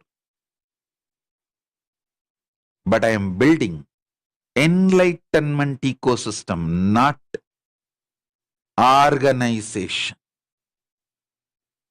I am not here for some real estate wonders, architectural wonders, just to create some architectural wonder, real estate wonder, to go gaga about. No. I am here to create enlightenment ecosystem. Once Paramashiva, my guru, Arunagiri Yogishwara, told me directly and initiated me He said, all your ideas about whether you are qualified, whether you understood, everything only is in the level of length, breadth, depth, dimension. But time is beyond all these three dimensions. So the protection of Mahakala Bhairava, manifestation of Mahakala Bhairava, the power of Mahakala Bhairava is beyond all your self-doubts, self-denial, self-hatred. It is pure transmission through initiation. With this powerful cognition, he initiated me. Now,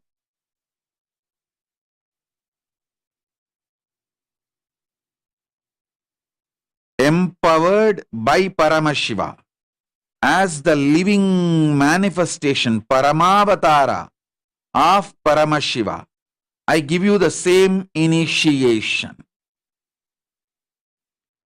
You will all experience the pure freedom, power of time.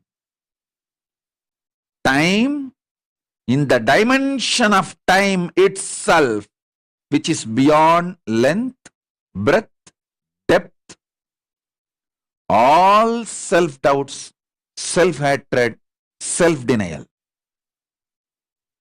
I channel that Paramashiva's initiation samadhi, nirvikalpa samadhi, through me into you all.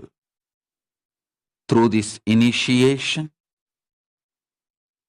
I give you the power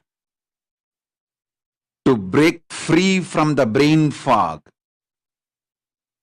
Look at all the choices, powers, possibilities in your life.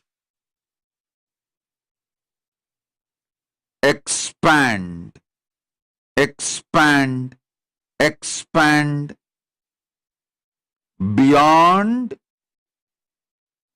self-doubt, self-denial, self-hatred. Time in its pure dimension of time itself is freedom.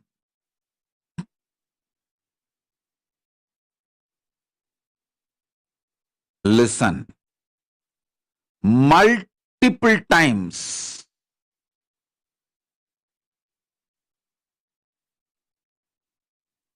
when people get my answers for their question, they feel, oh God, what a big breakthrough. I never thought that choice exists for me, that possibility exists for me. How I did not even look at that possibility which was in my plain view. How did I have so much of blind spots? Because you are filled with brain fog. Break from the brain fog.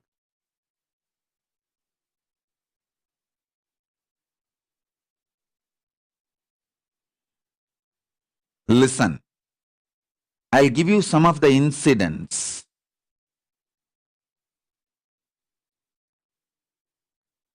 How people had breakthroughs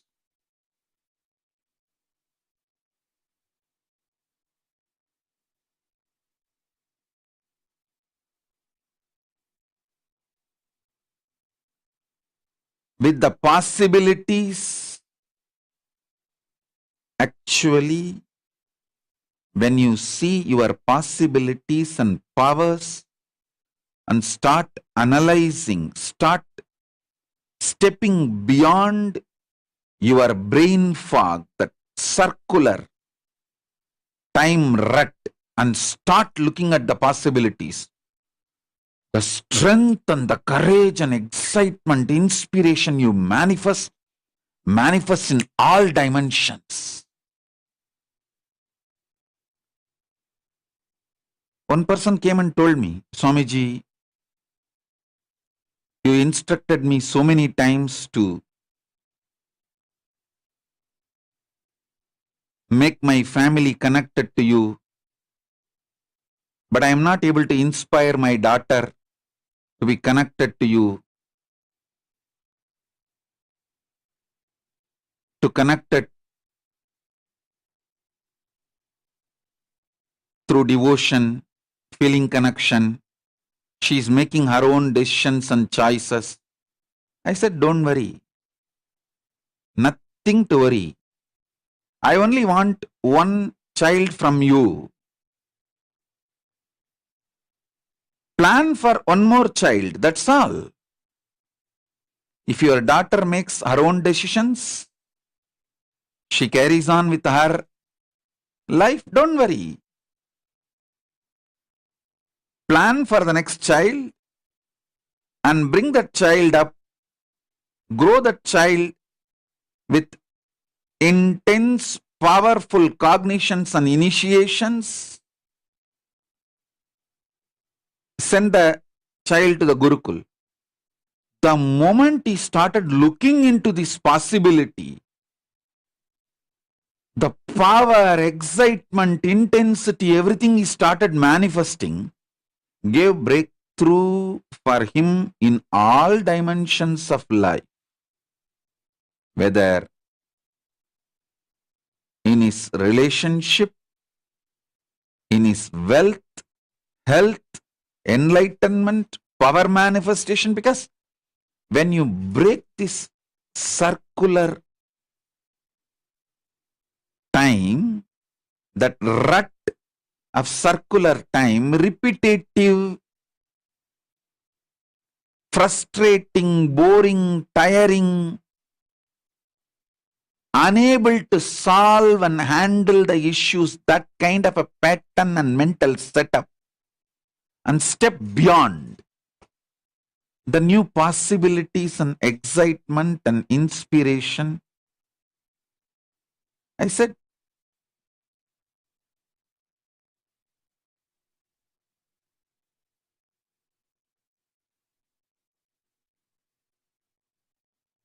when you step beyond the brain fog and start seeing things, different world opens to you. He was shocked. He said, yes, Swamiji. How did I not look at this possibility? Why did I not think about it? I said, that's what is brain fog. You are not too old. You are young enough. Plan for the one more child.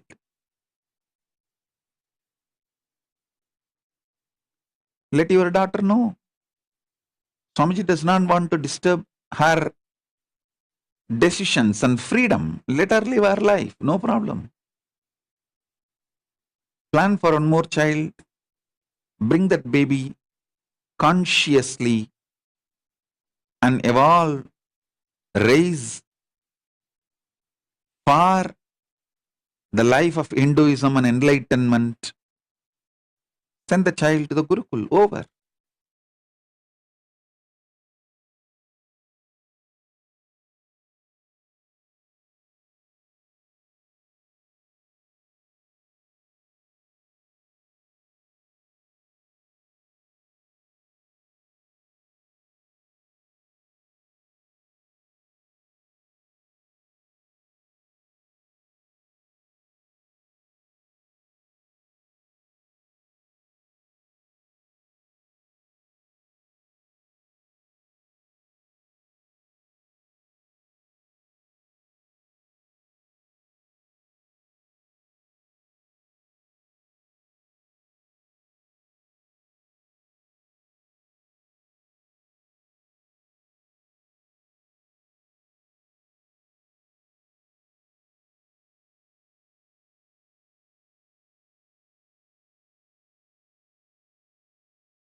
Nithyananda, that was a powerful session where we all learned the how to decode time and how to decode time and space.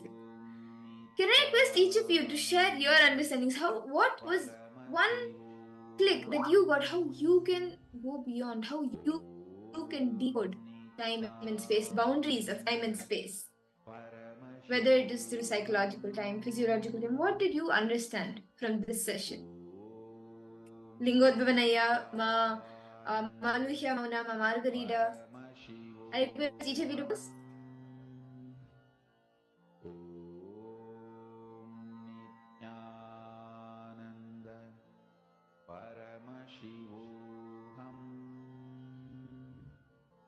How can you decode time and space?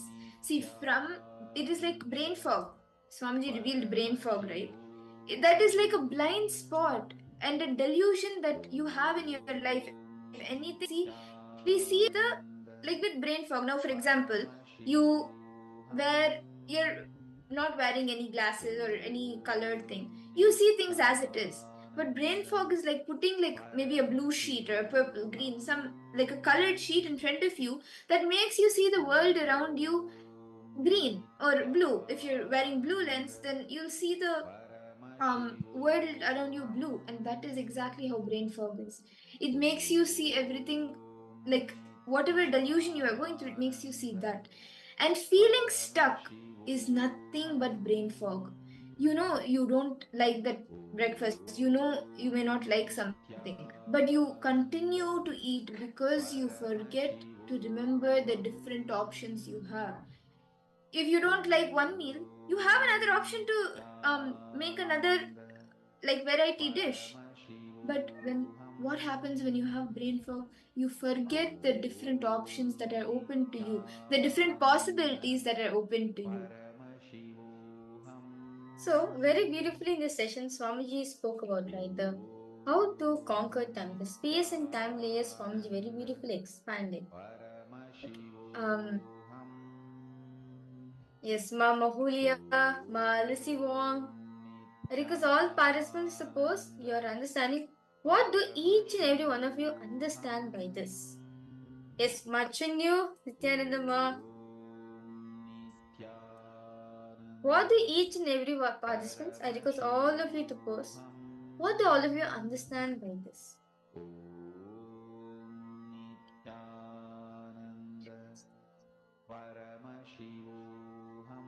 What did each of you understand by this? And how each of like all of these are affected? You see actually that you see life from the angle from brain fog. Like you see brain fog covers you and you see every single thing from that angle. Very beautifully in the Shiva Sutra, in the Shiva Sutras, Paramashiva says, Swatmara Swamatra Nirmadam Apadayati. The meaning goes, experiencing this object, experiencing that this objective world is a product of this subjective consciousness. Swa-atma, Swatmatra. He can create or manifest any object or matter or occurrence that he thinks or desires in this universe within this time and space. And that is possible when you can go beyond the and decode time and space dimensions. Can I request each of you now? Let's enter into a small internalization exercise.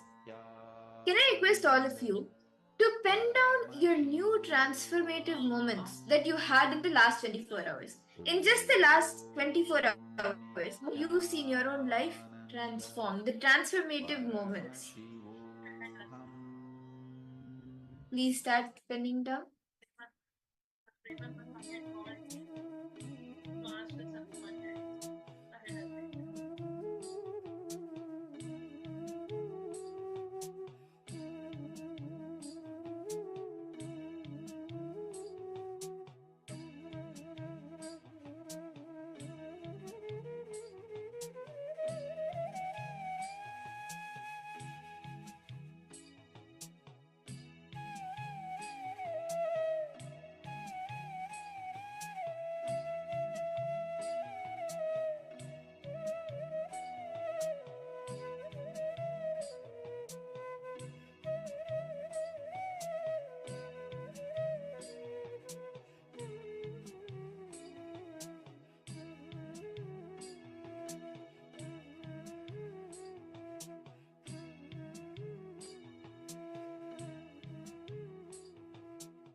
I hope each of you have been able to write down.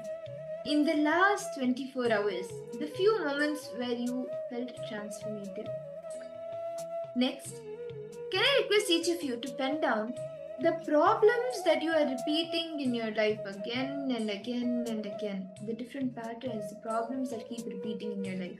For example, being late for your deadline, or missing something like missing your punch, or when you're punching your number in the credit card or for a password, always missing it. And for all of these, what are the different problems that you keep facing again and again and again on a literally like a cycle? What are those different problems that you're facing in your life? Can I request each of you to please spend a few minutes to write this down? See, understand, Swamiji says, in Hinduism, we believe that time is circular, right? That's why the Kala Chakra, right? That's why the Kala Chakra is circular. So anything which is repetitive, understand, if something is repetitive in your life, if the problem is repetitive in your life again and again and again, you are caught in you are caught in time. Now, for us to go beyond time, for you to go beyond time, right? For you to go beyond time, you have to break free yourself from the circle. Like, see, imagine. Okay, let's take this as an example. Okay, so now I have the bangle with me. Okay, this is circular, right? This is circular. Now it's, so for example, if I start from here, and if I go again, I'll come back to the same place, right? Again, I'm moving. So wherever, no matter where I start, I'm gonna come back to the same situation again and again and again. So the only solution for me to come out from this bangle, for me to come out from this loop, for me to come out from this time loop is going from it, meaning breaking free from this time loop, breaking free from this time chakra. So we request all participants now to identify all the problems that are repetitive in your life continuously. No matter whatever you've done, no matter completions you have done, no power manifestation, whatever you've done before. But it's keep on happening for you again and again and again. Write it down. Write those problems down detailedly as possible.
Nithyananda.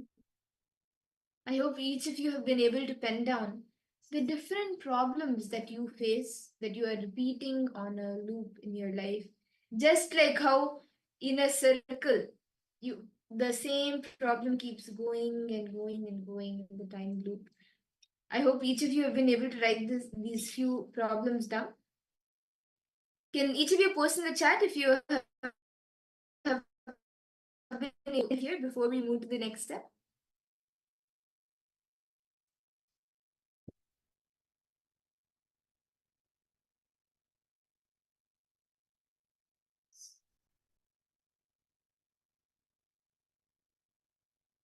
Any questions? Have till both these steps that we have completed, have each of you been able to write? Ma Anand Lakshmi, Ma Orietta, Nithyanandam, were you able to write this exercise, Ma? Ma listening, Ma Margarita. Okay. Yes. Have each of you been able to finish writing? I think Ma Margarita, I still see you writing.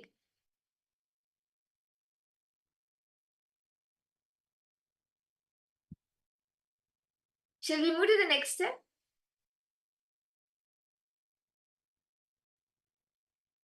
See, in the next step, what each of you will be doing is for each of the problems that you have penned down, for each of the problems that you have written down, what is the reason for these? And you can write down what the reason for these are, and also mark whether it is self-doubt, self-hatred, self-denial. Like for example, you're being late for your deadline. What do you think is the reason of the impossibility? That I can't do it, I can't finish it. So where does it come from? Deep self-doubt. Understand, Swamiji says the root for each of the problems which you're facing is either self-doubt, self-hatred, or self-denial.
I hope each of you have been able to finish writing this.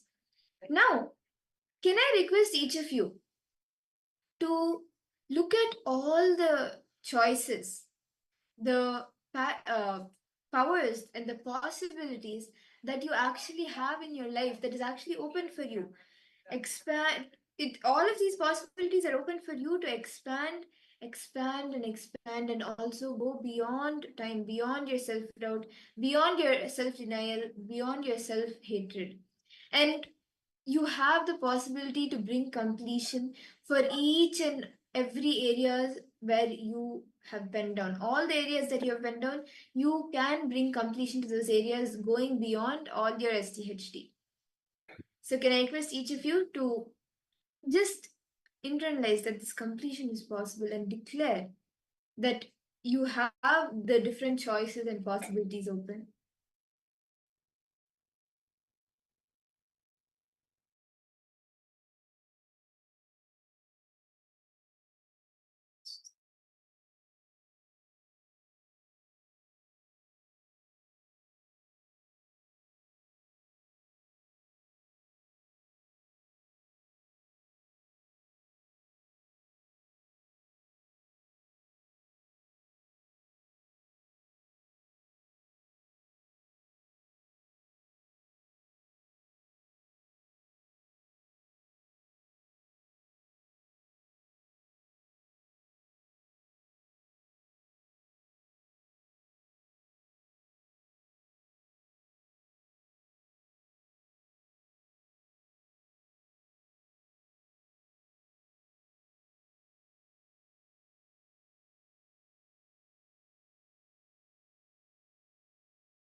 Nithyananda. I hope each of the participants, all of you, were able to do this step and understand how there are multiple choices open for you, there are multiple possibilities open for you.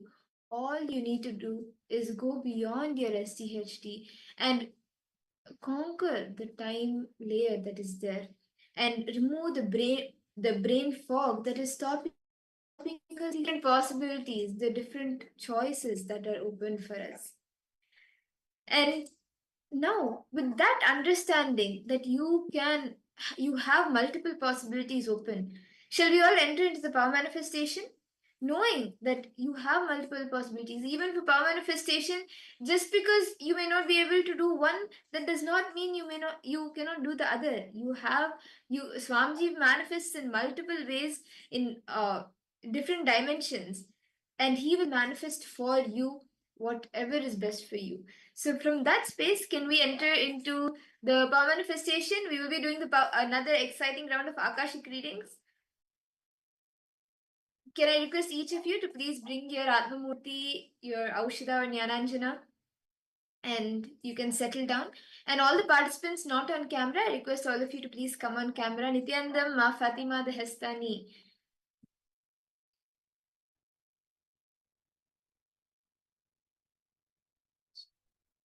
Ma Ananda Lakshmi, Ma Orieta.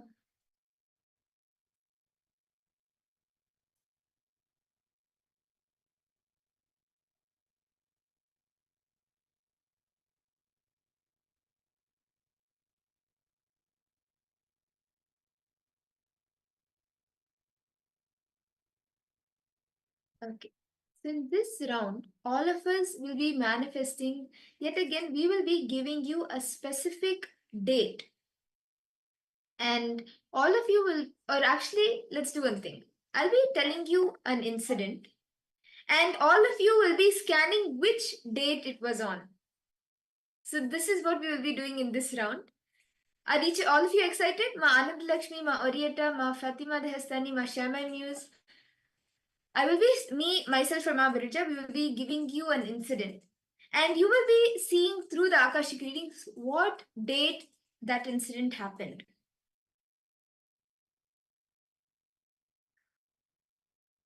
Okay? So I hope each of you have brought your Atmamurti and your Aushita. Ma Arieta, can I request if you could come on camera, ma, please?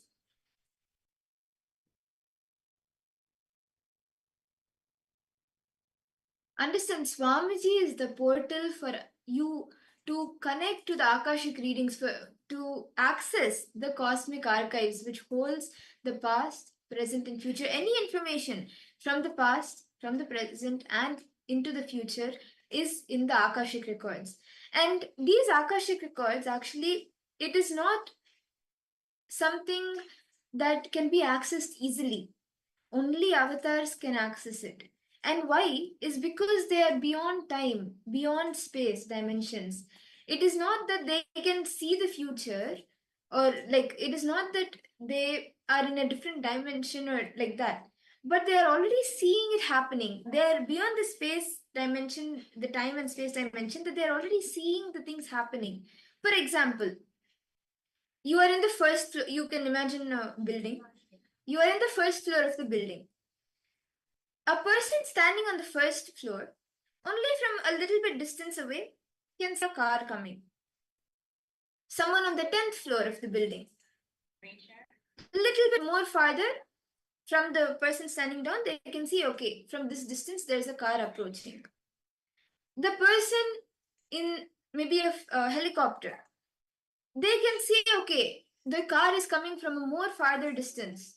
They are already seeing that this happening is occurring. They're already seeing it happen, and that is why they're able to tell what is coming up in the future.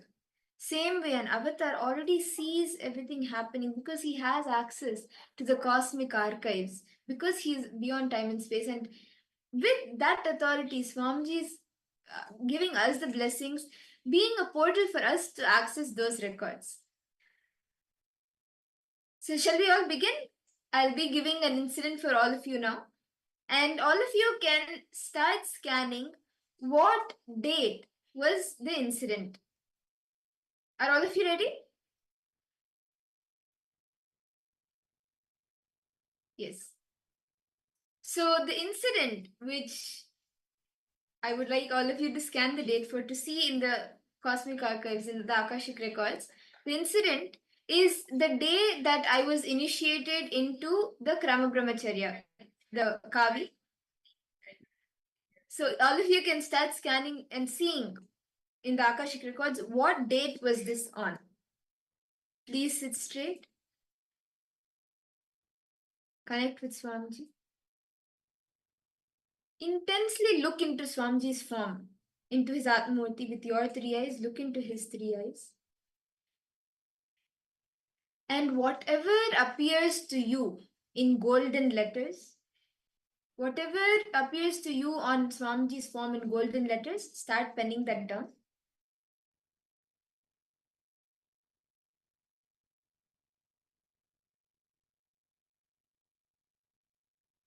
Please start.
Nithyananda Paramashivoham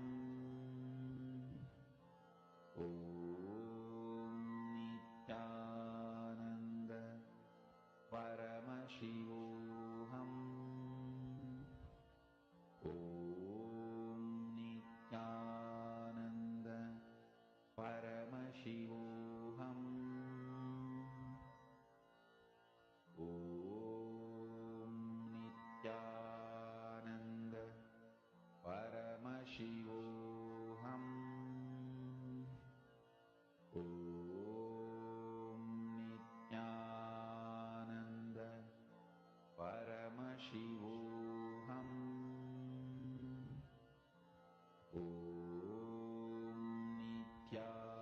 Nithyananda Paramashivoham Om Nithyananda Paramashivoham.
Yes.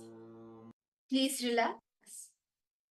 Now, I request each of you to post in the chat what exactly was revealed to you in golden letters in the Akashic records. Can I request each of you to post in the chat? Ma Ananda Lakshmi, Ma Orietta, Ma Lissy Wong, Ma Margarita.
All of you can post the answer in the chat. What were you able to see as the answer for this round? What was the date that I had taken Kavi on? 2010 February. Okay. Princess of Kailasa from April 2023. 25th January. Okay. Who else? Ma Ananda Lakshmi, Ma Orietta, Ma Margarita, Madasiva. What did you see?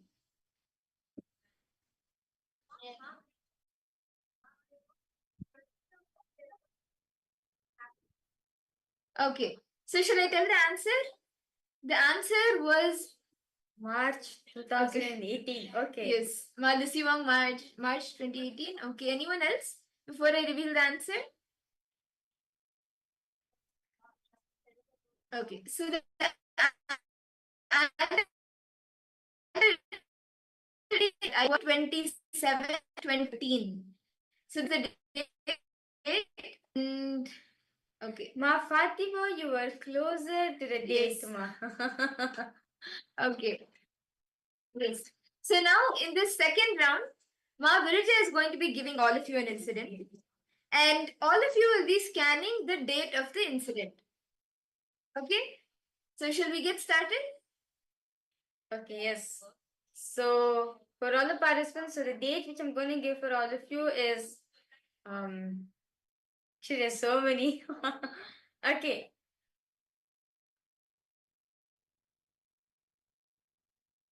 Okay, so let's see. You can okay. So now I remember. Okay, so there's this one incident where I was doing demo in front of Swamiji and Swamiji called me on the stage. Swamiji called me on the stage and Swamiji allowed me to read this inner space. Basically I did the so I'm just doing a third eye test on me. So he was checking my power manifestation. So which date was this? Can each of you start? Oh, that's a nice experience.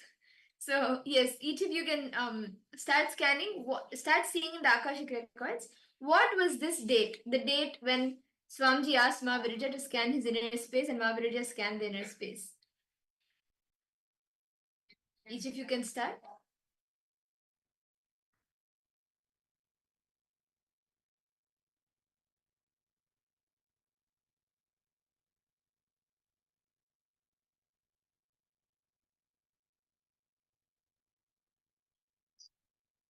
Never mentioned information.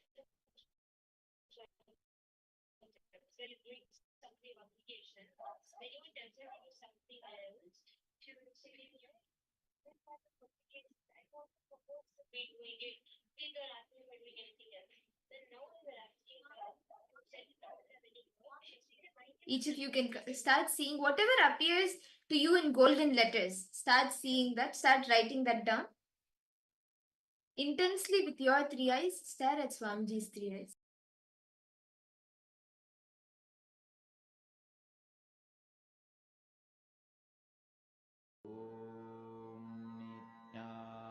Nithyananda Paramashivoham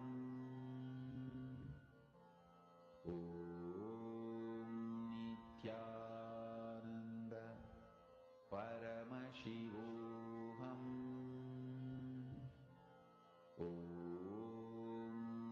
Nithyananda Paramashivoham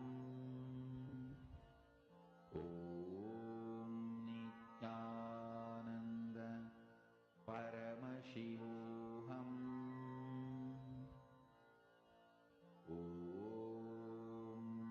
Nithyananda Paramashivoham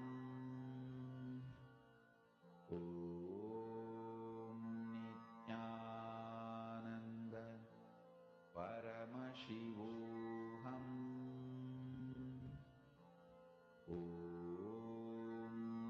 Nithyananda Paramashivoham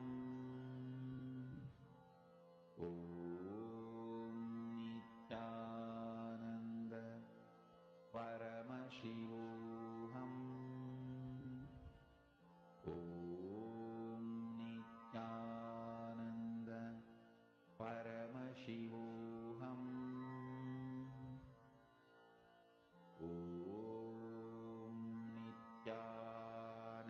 Nithyananda Paramashivoham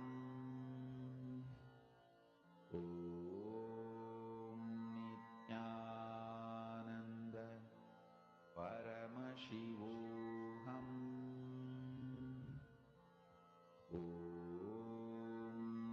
Nithyananda Paramashivoham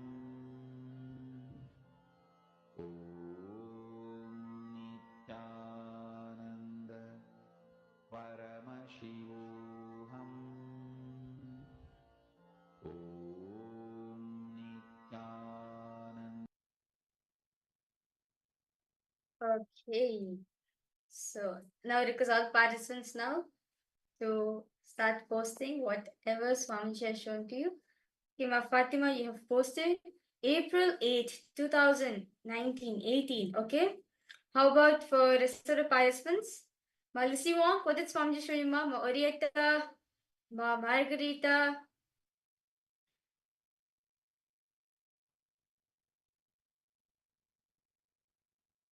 How about the rest of the participants? What did each of you see? Date when Ma Virija read Swamiji's inner space, when Swamiji asked her to read his Swamiji's inner space, what was this date?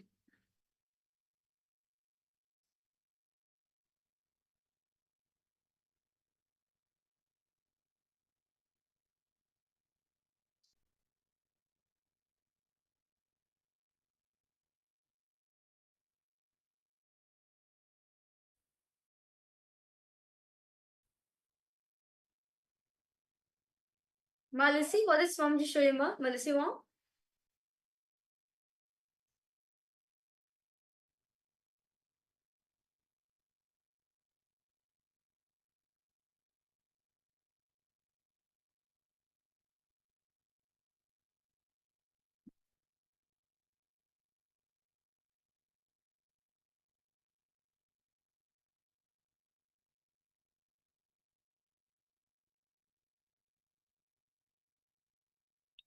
Oh, no problem, no problem. Okay.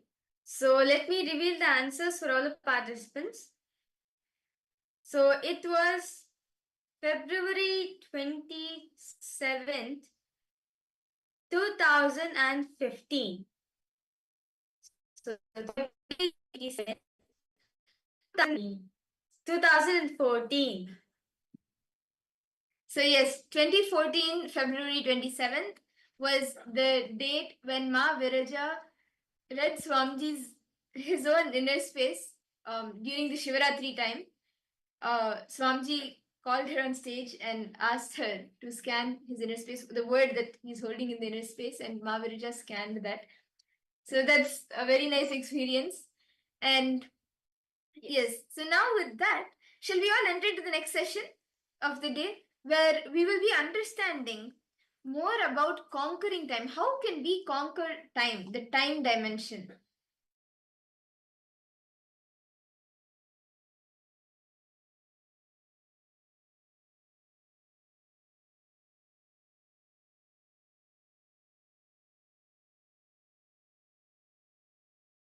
Few basic truths.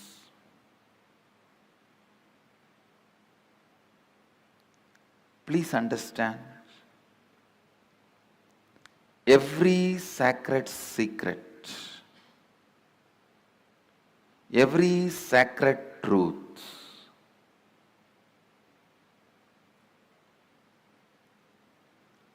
I am uttering, every word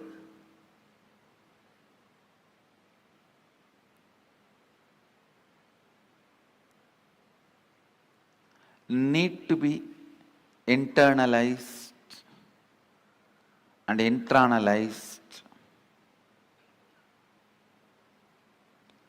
Do not sit with the intellectual tiredness. Usually people have this pattern. Tell us finally what we should do. No, things don't work like that. Please understand.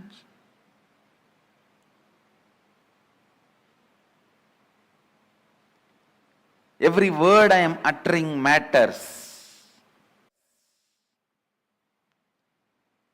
I'll give you a small example from my own life.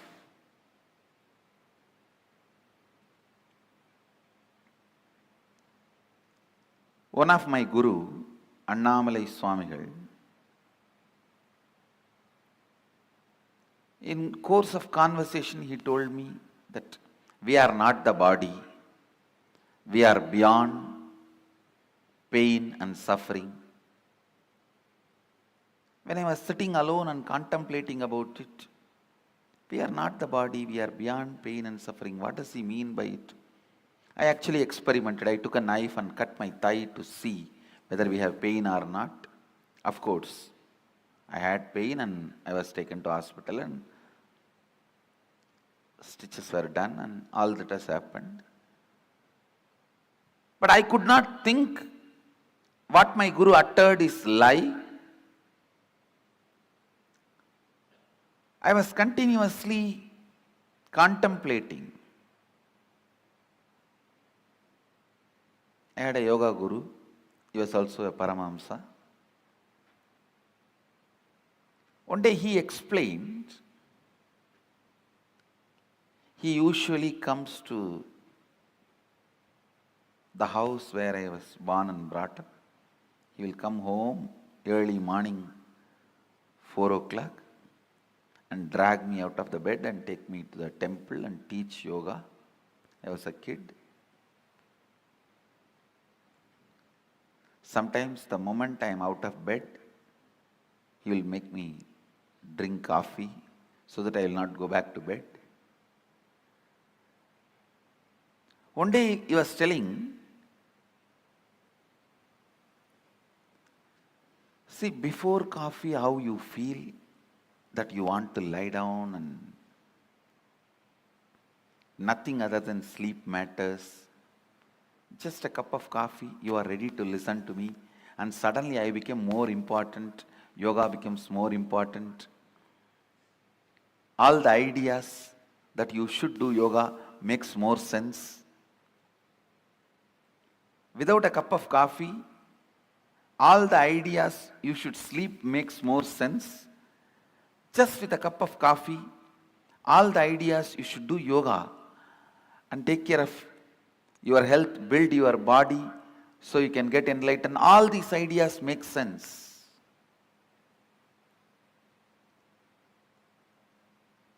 he made a very important statement which I want to translate in English for all of you. He said, the physiological, psychological, neurological effect on you is not you. Please understand.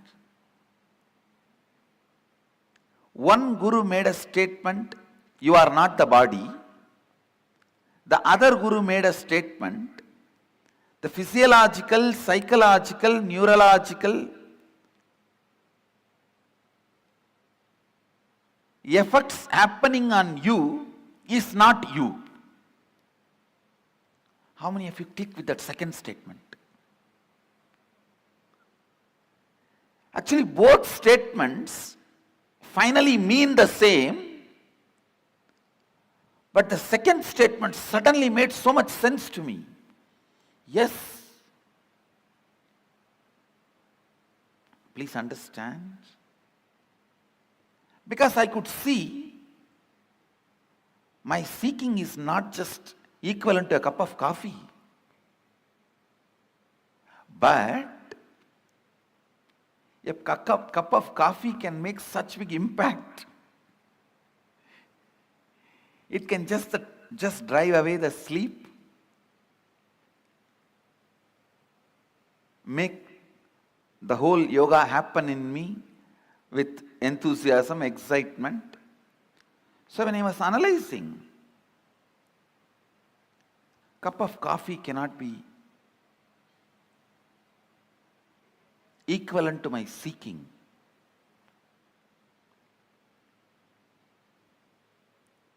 Or equivalent to me.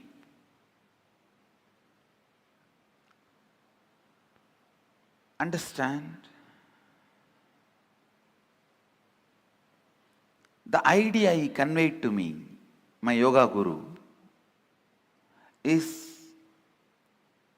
whether you have the feeling sleeping is more important, that is my first priority, I don't care about anything else, or you feel no, after a cup of coffee, the thought current, no, I have to be doing, this has to be done for my enlightenment, for my growth.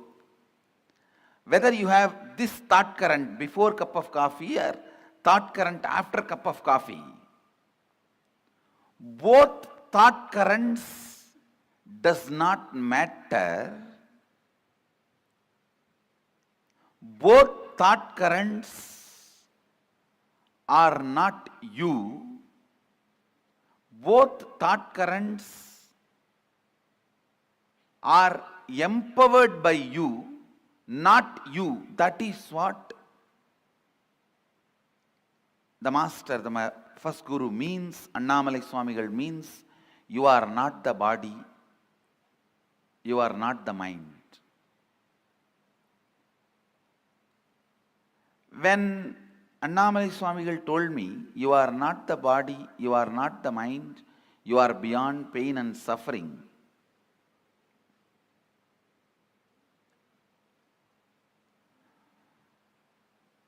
the statement did not make sense for me. But when my yoga guru explained,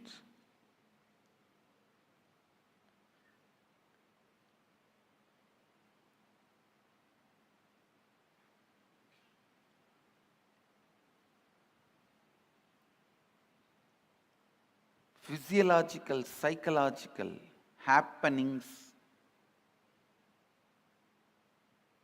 are not you, it really made sense. Come to the space of listening. The first statement I am making, please listen. The first statement I am making, time is a matter. Second statement, it is not absolute as you think.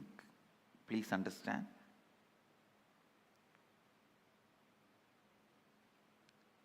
Now I will make these statements into your experience.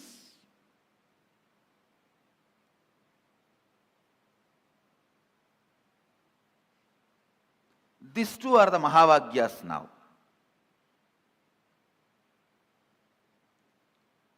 When you perceive this world through this body, you can never doubt the authenticity of this body or the authority of this body. But when you are perceiving the dream world through the dream body, this body does not have authority over you. Please understand. When you are perceiving dreams with the dream body, this body does not have authority over you. Same way, when you are perceiving this world through this body, the dream body does not have authority over you. When you understand there is a body which has authority over you at some time, does not have authority over you in some other time, you can understand this body also has authority over you sometime, does not have a right over you in some other time. Listen. As long as you perceive this world through this body, you think this has authority over you. You can't understand a space without this body. Same way, because you are constantly perceiving the world, because you are constantly perceiving your reality through time, you think time is absolute and it is truth, just like how you feel your body is truth.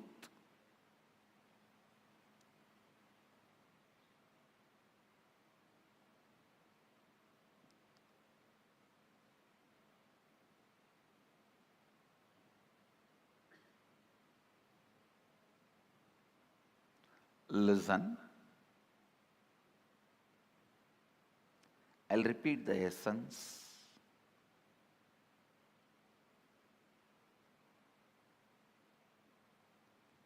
When you see, perceive this world through this body,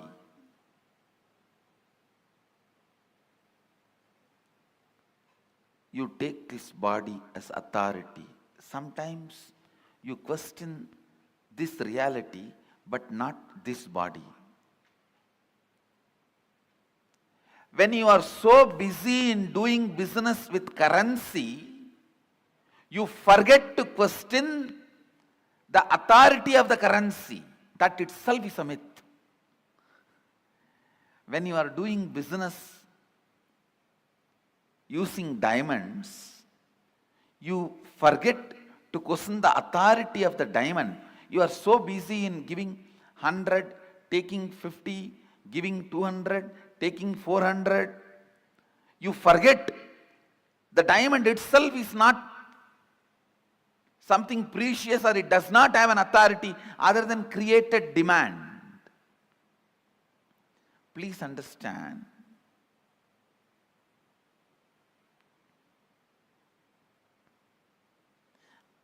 I am not questioning, I am not saying don't do business. All I am trying to tell you is understand the stupidity, you can play with it beautifully.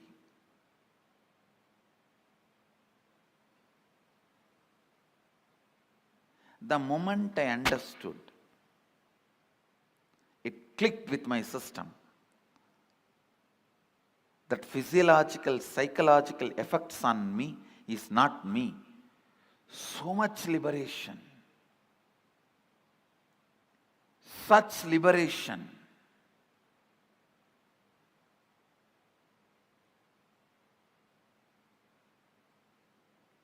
Such a beautiful space.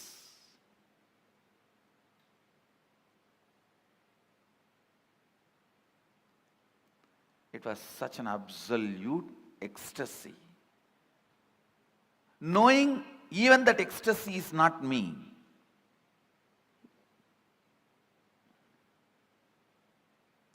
When you know even the joy happening in you is not you, the joy stays with you permanently.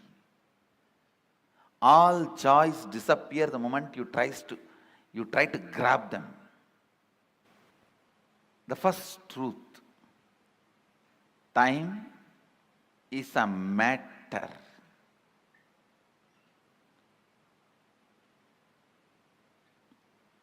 And it does not matter. Time is a matter and it does not matter.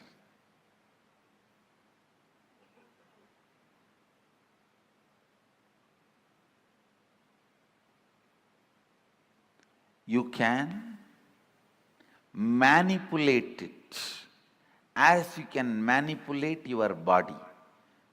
Understand? You can make your body big or small with certain practices, diet control.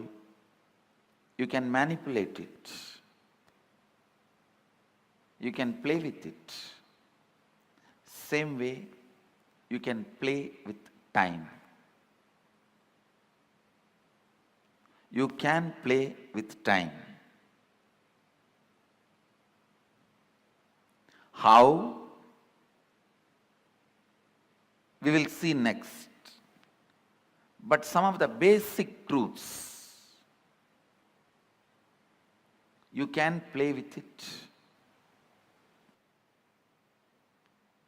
I'll try to share with you all a conversation I had with Arunagiri Yogeshwara. It's too personal and intimate, but I think I have to share so that you will understand the concept of time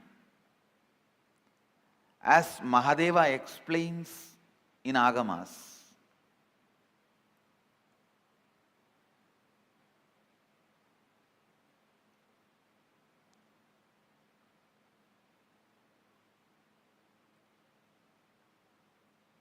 One day I was sitting and talking to him. I was just so much in love, awed by his presence. It will always be for spending time I will be talking. There is nothing serious about what I am talking to him. That is why how much ever I try, I am not able to recount or recall everything I heard from him. Very less only I am able to recall, because all the time I was only awed and just I want to spend time with him. That was the purpose. So talking is only secondary. I was talking so that he will not get up and go. To make him sit, I have to talk. Listen carefully. The conversation was about time and space.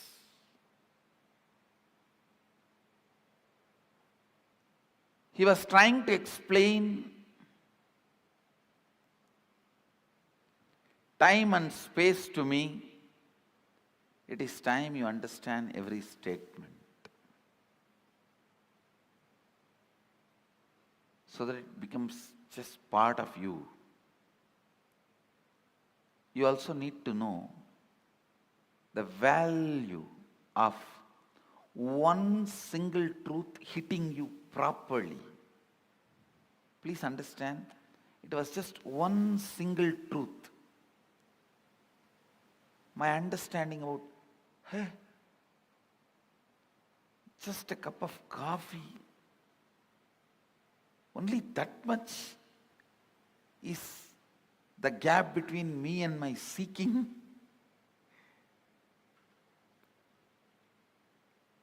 It was such revelation. The laziness and powerlessness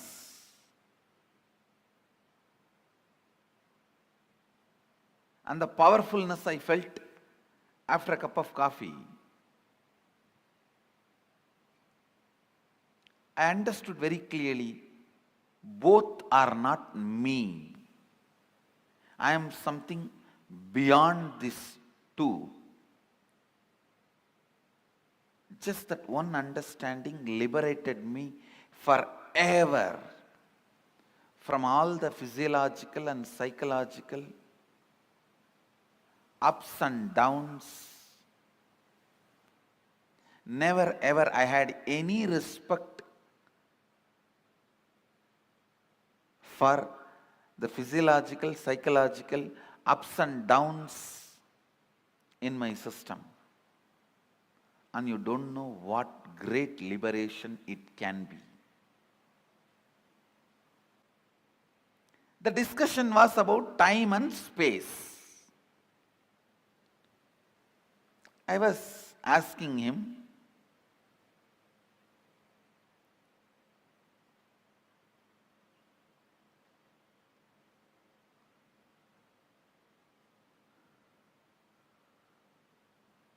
some questions about Kala Bhairava. That is the way the conversation started, and he was trying to explain the time and the effect of time on our system and our understand. Naturally, I could not grasp everything immediately. So the conversation boiled down to, he was trying to explain to me, time is just your mental experience, mental perception. It can be imploded or exploded. Listen, it can be imploded or exploded as you want. So naturally it was too much for me. Then he touched something in my very personal life and explained. Of course, it is a very intimate conversation, but I'll share it with you all because it will do good to all of you.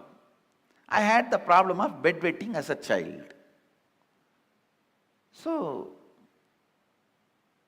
when I was talking to him, it was around maybe I was 11. At that time, I used to have that problem of bedwetting. He just picked up my hand with a lot of care. He was trying to guide me, asking, when you have a bedwetting, what goes on in your dream state and deep sleep state? I slowly described, I contemplated and described. I used to feel first my bladder is full. Then I'll feel in the dream that I am in a restroom and I should relieve myself. And then in next few minutes, I'll only feel my bed is wet. I explained the step by step. He said, exactly, this is time. Please listen. It was such powerful click for me. I'll tell you exactly what he said. He said, how the moment your bladder is full, your brain can create the restroom which is not there and give you the comfortable feeling you are protected, safe, you are in a proper place, please relieve yourself. Only after that signal goes to the body, the internal organs decide to relieve and relieves itself.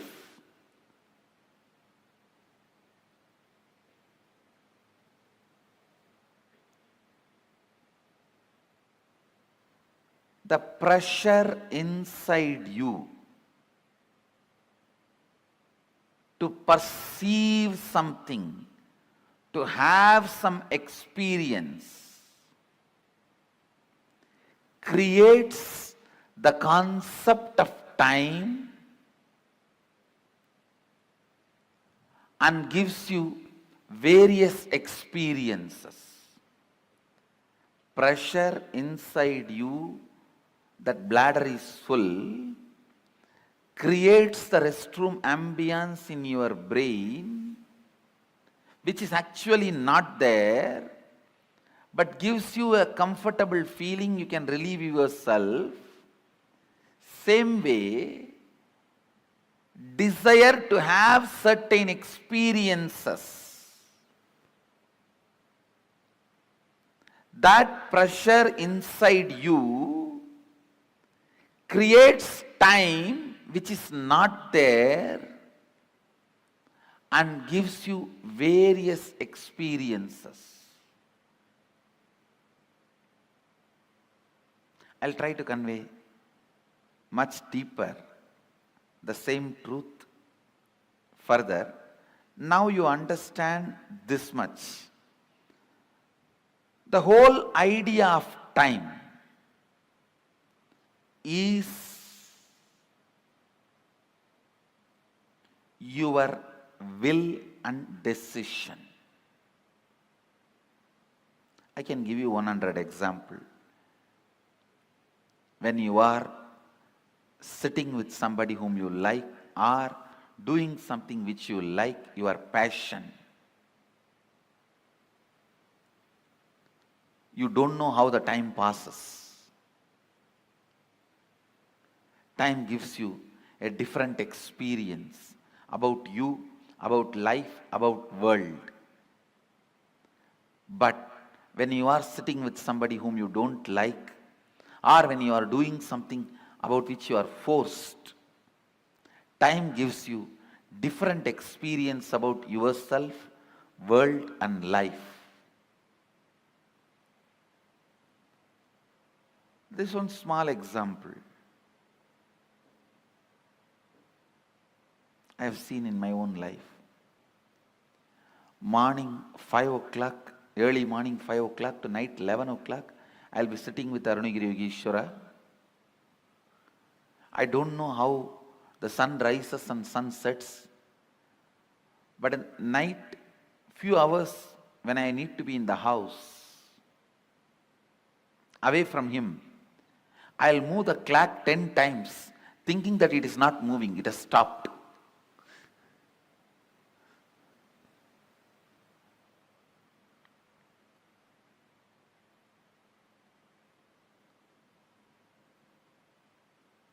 I'll feel why the nights are so long. Time is slow when you wait. Time is fast when you are late. Time is deadly when you are sad. Time is short when you are happy. Time is endless when you are in pain. Time is long when you feel bored. Every time, time is determined by your feelings and psychological conditions, not by clocks. So learn to have nice time always.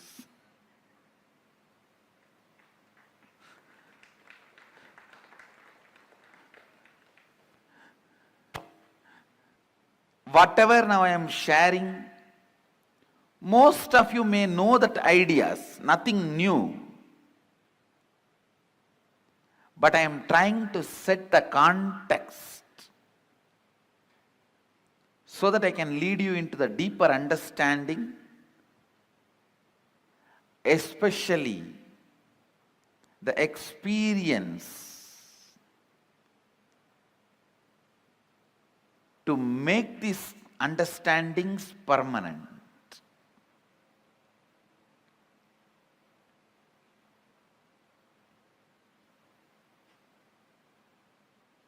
Time is a matter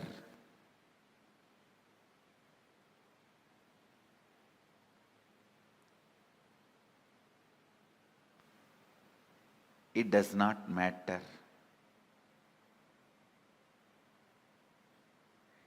It can be manipulated as you want.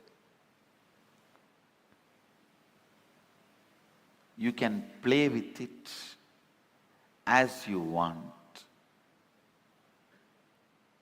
One more understanding I received from Arunagiri Yogeshwara about time. Listen carefully.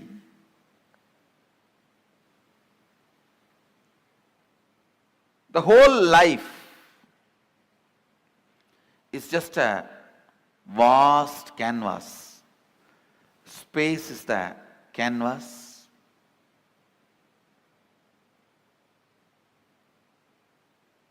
Imagine 200-mile length canvas on which lot of paintings are there.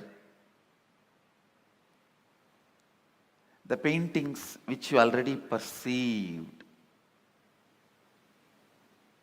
is called past. The painting you are perceiving is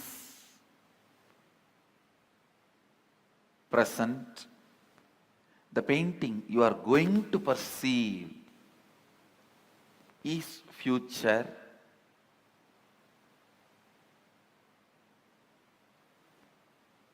But the truth is all three exist. All three exist.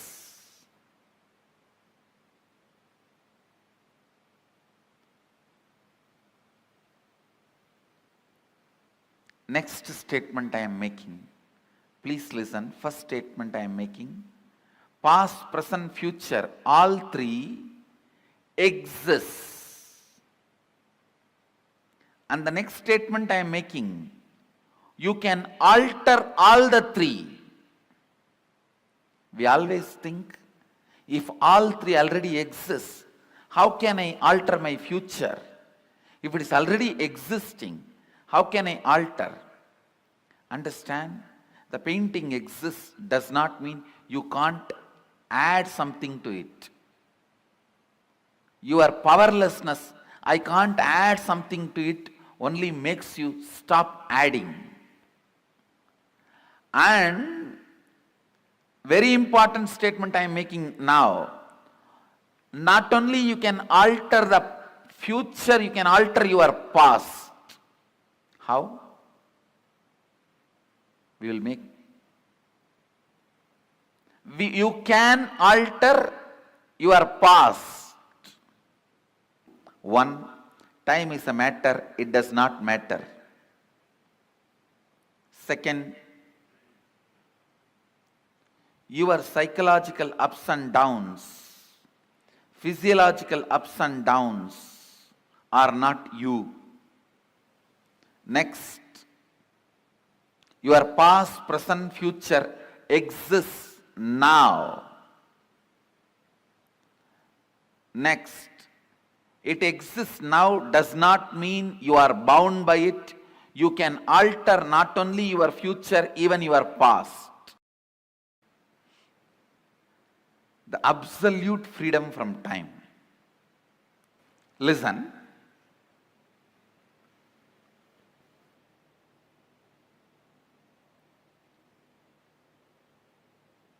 Consider this line, straight line, as present moment. Now, every thought happens between past and future. Please listen. Actually, from morning I am giving you different truths about time. Now all those zigzag puzzles will fall in place if you just grasp this one. All thoughts, it can be as simple as feeling like having a cup of tea, or as complicated as politically strategizing for some victory. It can be as simple as wanting to have a cup of coffee, or as complicated as political strategizing for some victory. Any thought. Thought means movement between past and future. Thought means nothing but you move to the past and future. This is past. Let's consider this as past, and this as future.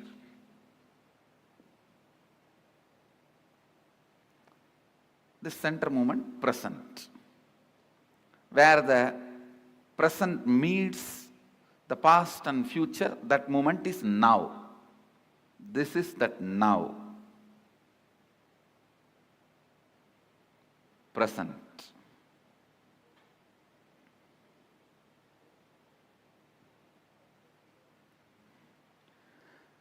Understand, if these lines symbolically represent time, means this board is the space.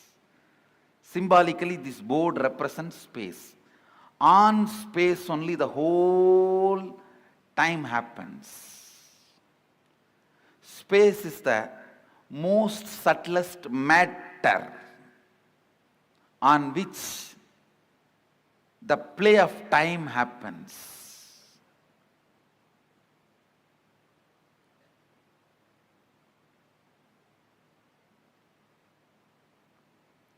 Just understand this example. Your movement between past and future is thought. Like you jump from here to there to here, here to there to here, here to there to here. That is what I call your perception about you, life, your existence. Your existence is nothing but the movements. Because till you know your real reality, as of now, whatever you know about you is nothing but your thinking. Am I right? Is there anything you know about you more than your thinking? Anybody? If you know something more about you, more than your thinking, this seat is for you. See, whatever you know about you is all based on your thinking. So, I can very comfortably assume your thinking is your reality, as on now. Am I right? So, it is all about you jumping into the past and future, past and future, past and future. That's all is your thinking. That's all is your, what you call as you. See, what I call as you is much beyond than what you call as you. So now I am talking about what you call as you. It's all about movements between the past and future. And I want you to know, it has a direct utility in your life's balance sheet. So please don't think it is some philosophy, it is some metaphysics, it is some intellectual stuff. Allow every word to enter into you. It can increase your everyday balance sheet. Double. It can increase your everyday balance sheet. So allow this understanding to set into your system, I can make you alive. Ramakrishna gives a very beautiful example. If a fly sits on the filth and sits on the rice again and again few times, you can't eat the rice anymore. This is filth, this is rice. If you sit too much on the past and sit on the future, it is not sitting on the future.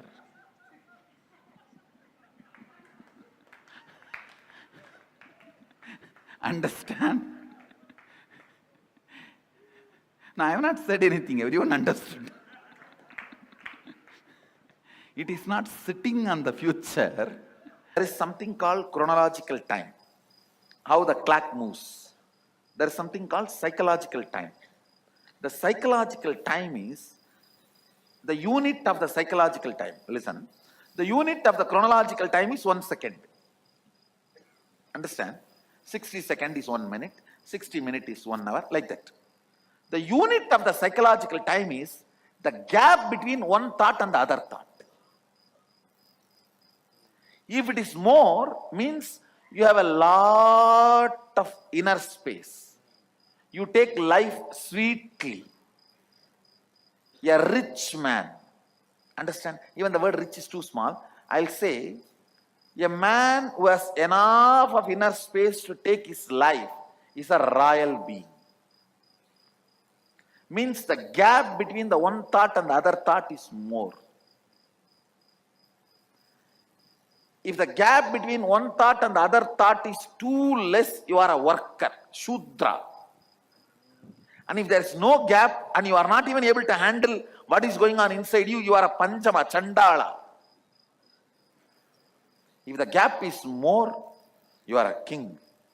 If the gap is too much, you are a Brahmana. The psychological time, the unit of the psychological time is the gap between one thought and the other thought. The ultimate richness is the inner space you have and the way you take the life.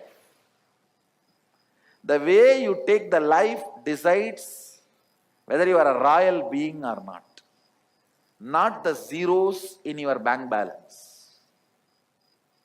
Not the zeros in your bank balance, the way you take the life. The way, the inner space, the amount of inner space you have, and the way you approach the life, that decides your royalness, your bigness.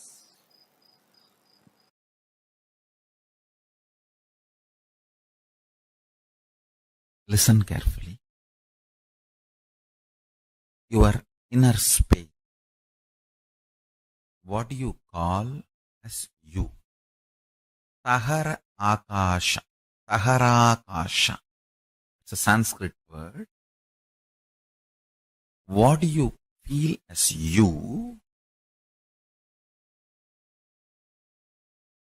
Inner space.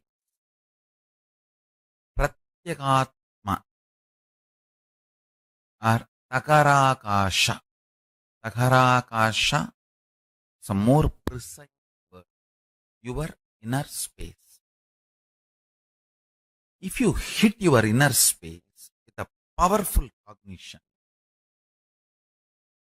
that powerful cognition explodes as power, awareness, pure consciousness, super consciousness, higher level of existence in you. The same Taharakasha, your inner space, if it is hit with the patterns, it gets reduced into something called time and boring lifestyle. Listen carefully. Every pattern gets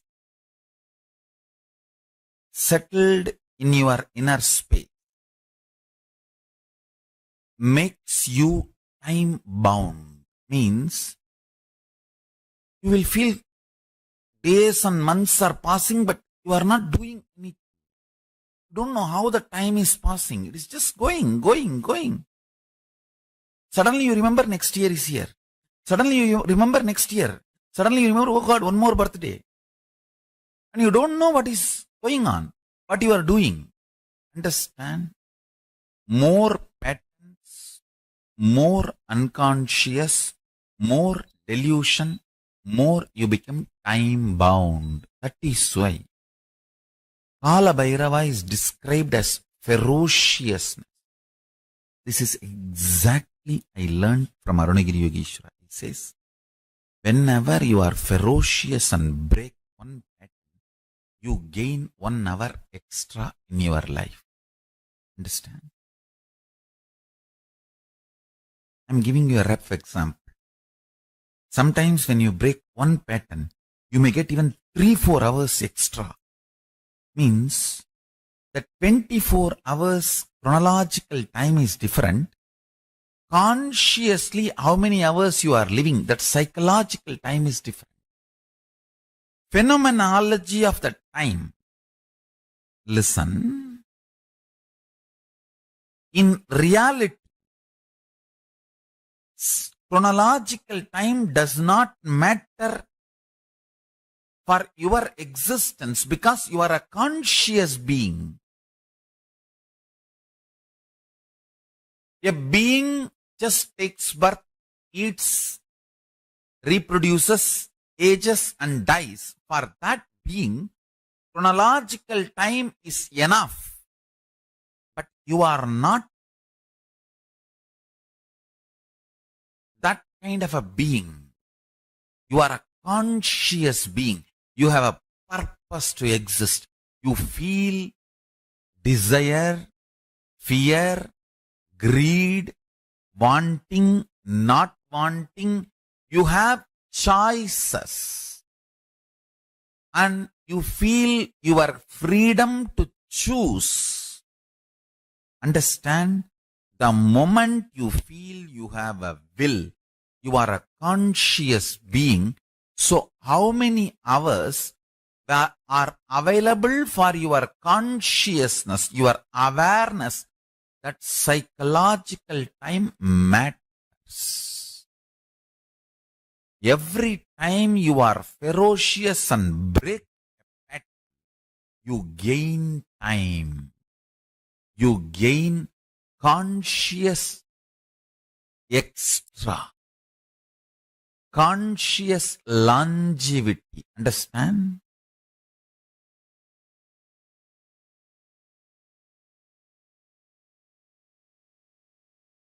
In Hindu tradition, we have two. One, increasing the physical longevity. Another one, increasing the conscious longevity. Veda, Ayurveda.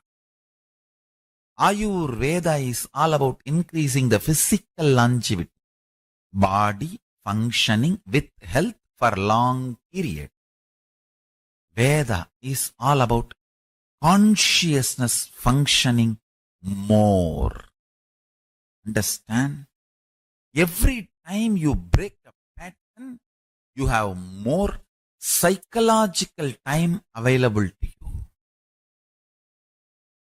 Living in Kailash, Kailasavasi is all about making the maximum conscious psychological time available to you.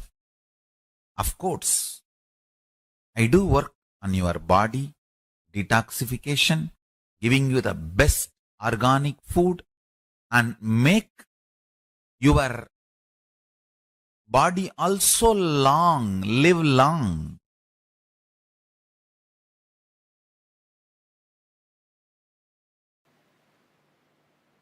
Let's first work on psychologically conquering psychological time.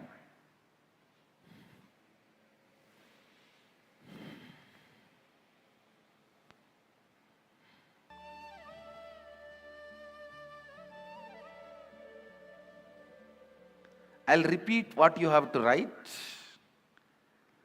The strong thought currents powerlessness, incompletions from the past, which is influencing and driving you into your future.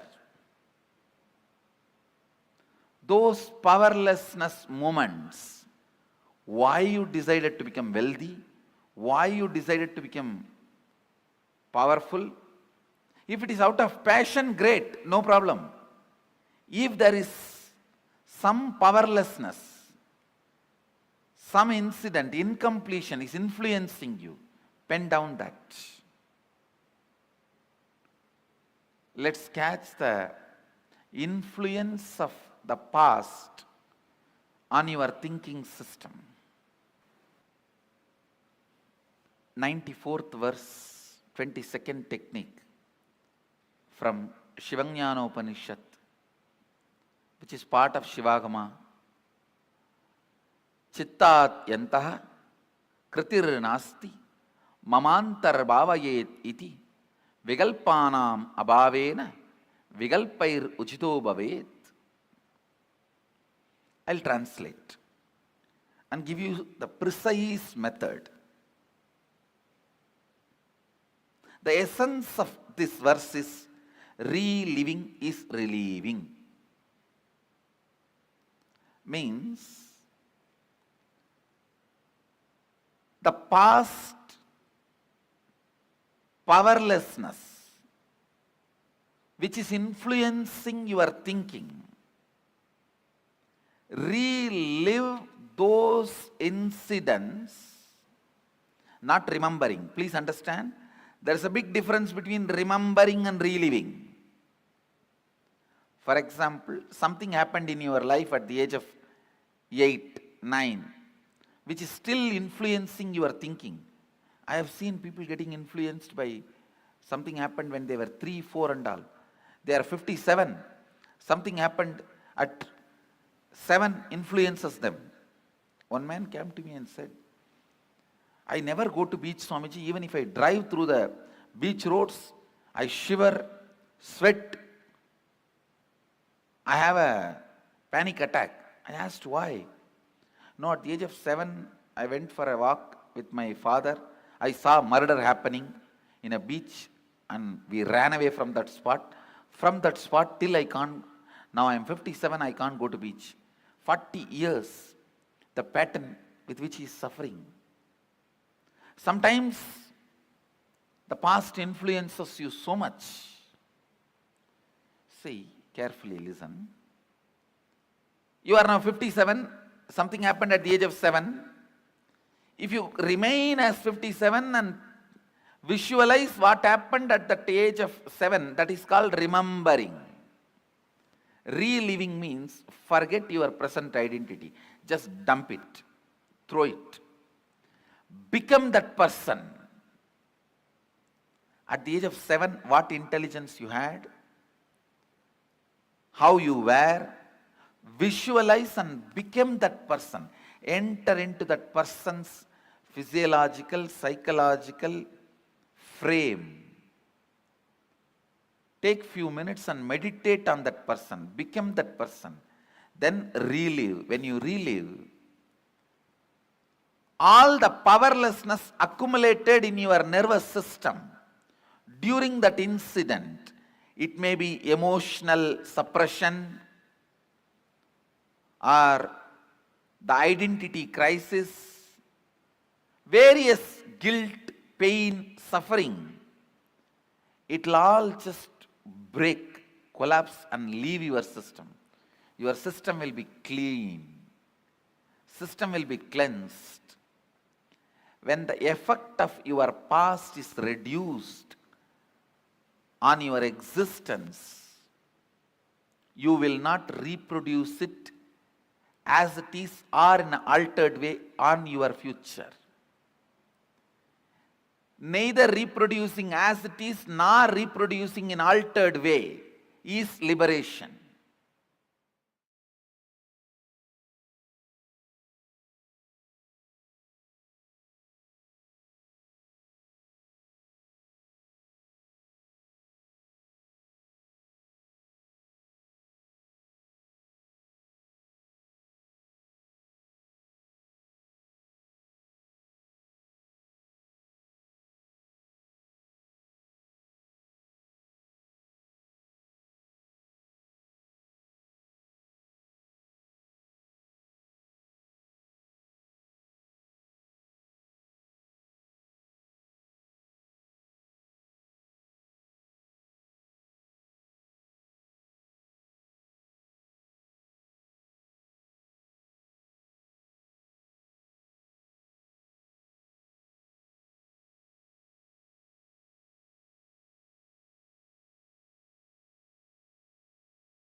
Nithyanandam, to all the participants, we all just had a powerful session where we understood Swamiji revealed the deep truths, how we conquer time. How to conquer time was what Swamiji revealed and secrets for in this session. What was each of your favorite clicks? See, actually, one thing that clicked with me, or which I loved the most, was all the physiological ups and downs, all the psychological ups and downs is normal. And the past, the present, and the future, it is now, it is happening now. And the best thing is that you can change it. Not only you can alter the future, but you can also alter the past. How many of you are able to understand this? And which click did you get from this session? Can I request each of the participants to share? What did you understand? Did you understand how time is a matter? Or did you understand how you can actually play and manipulate time? What did you understand? Just as you can, how you can manipulate your body, you can even play with it. You can even manipulate time. How many, which click that Swamiji said resonated with each of you?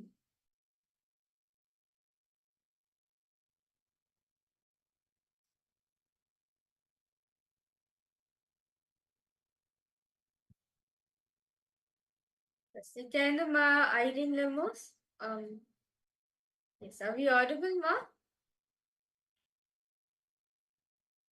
Okay. Yes. Okay, that's nice. Thank you so much, Ma, for that. Yes, Nithyananda Ma, Ananda Sagara. Nithyananda Ma, nice to see you. Ma, Sing Wong. Nithyanandam to you. Wow. Ma, Grazina. Nithyananda Ma, Grazina. Okay. Yes. Ma, Nithyanandam. Anandeshwari. Okay, I see. Fatima, you have posted that time. Okay, Ma Grazina, you have posted. Sorry, Grazina, you have posted. Time is a matter and it has no matter. You can play with it. Time can be manipulated as you want. Space is as the canvas where the play of time happens. The painting is past, present, and future, which exists now. You can alter all three. Wow, yes. That's very nice, Ma.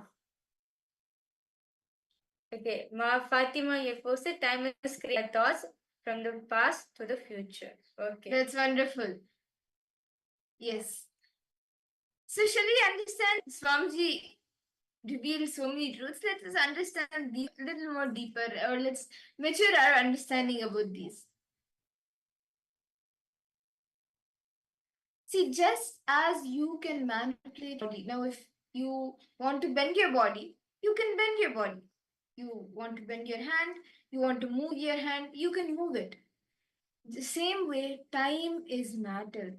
It does not matter. You can go beyond it. You can manipulate it just as you manipulate your body. Just as you can bend your hand, you can even bend time. And this okay. See, Swamiji's very beautifully Paramashiva says that manifesting powers can take you beyond time. This Paramashiva says in the Shiva Sutras, chapter 3, verse 76, where he says, Yogi continues to manifest the powers, above powers of drinking nectar, manifesting power over the physiology. For a year, he becomes a Bhairava, the independent cosmic power of Sadashiva, who is the law of completion and time and space. He obtains and expresses the power of Anima, etc., which are the eight naturally superpowers in oneness with the Bhairava and by his own.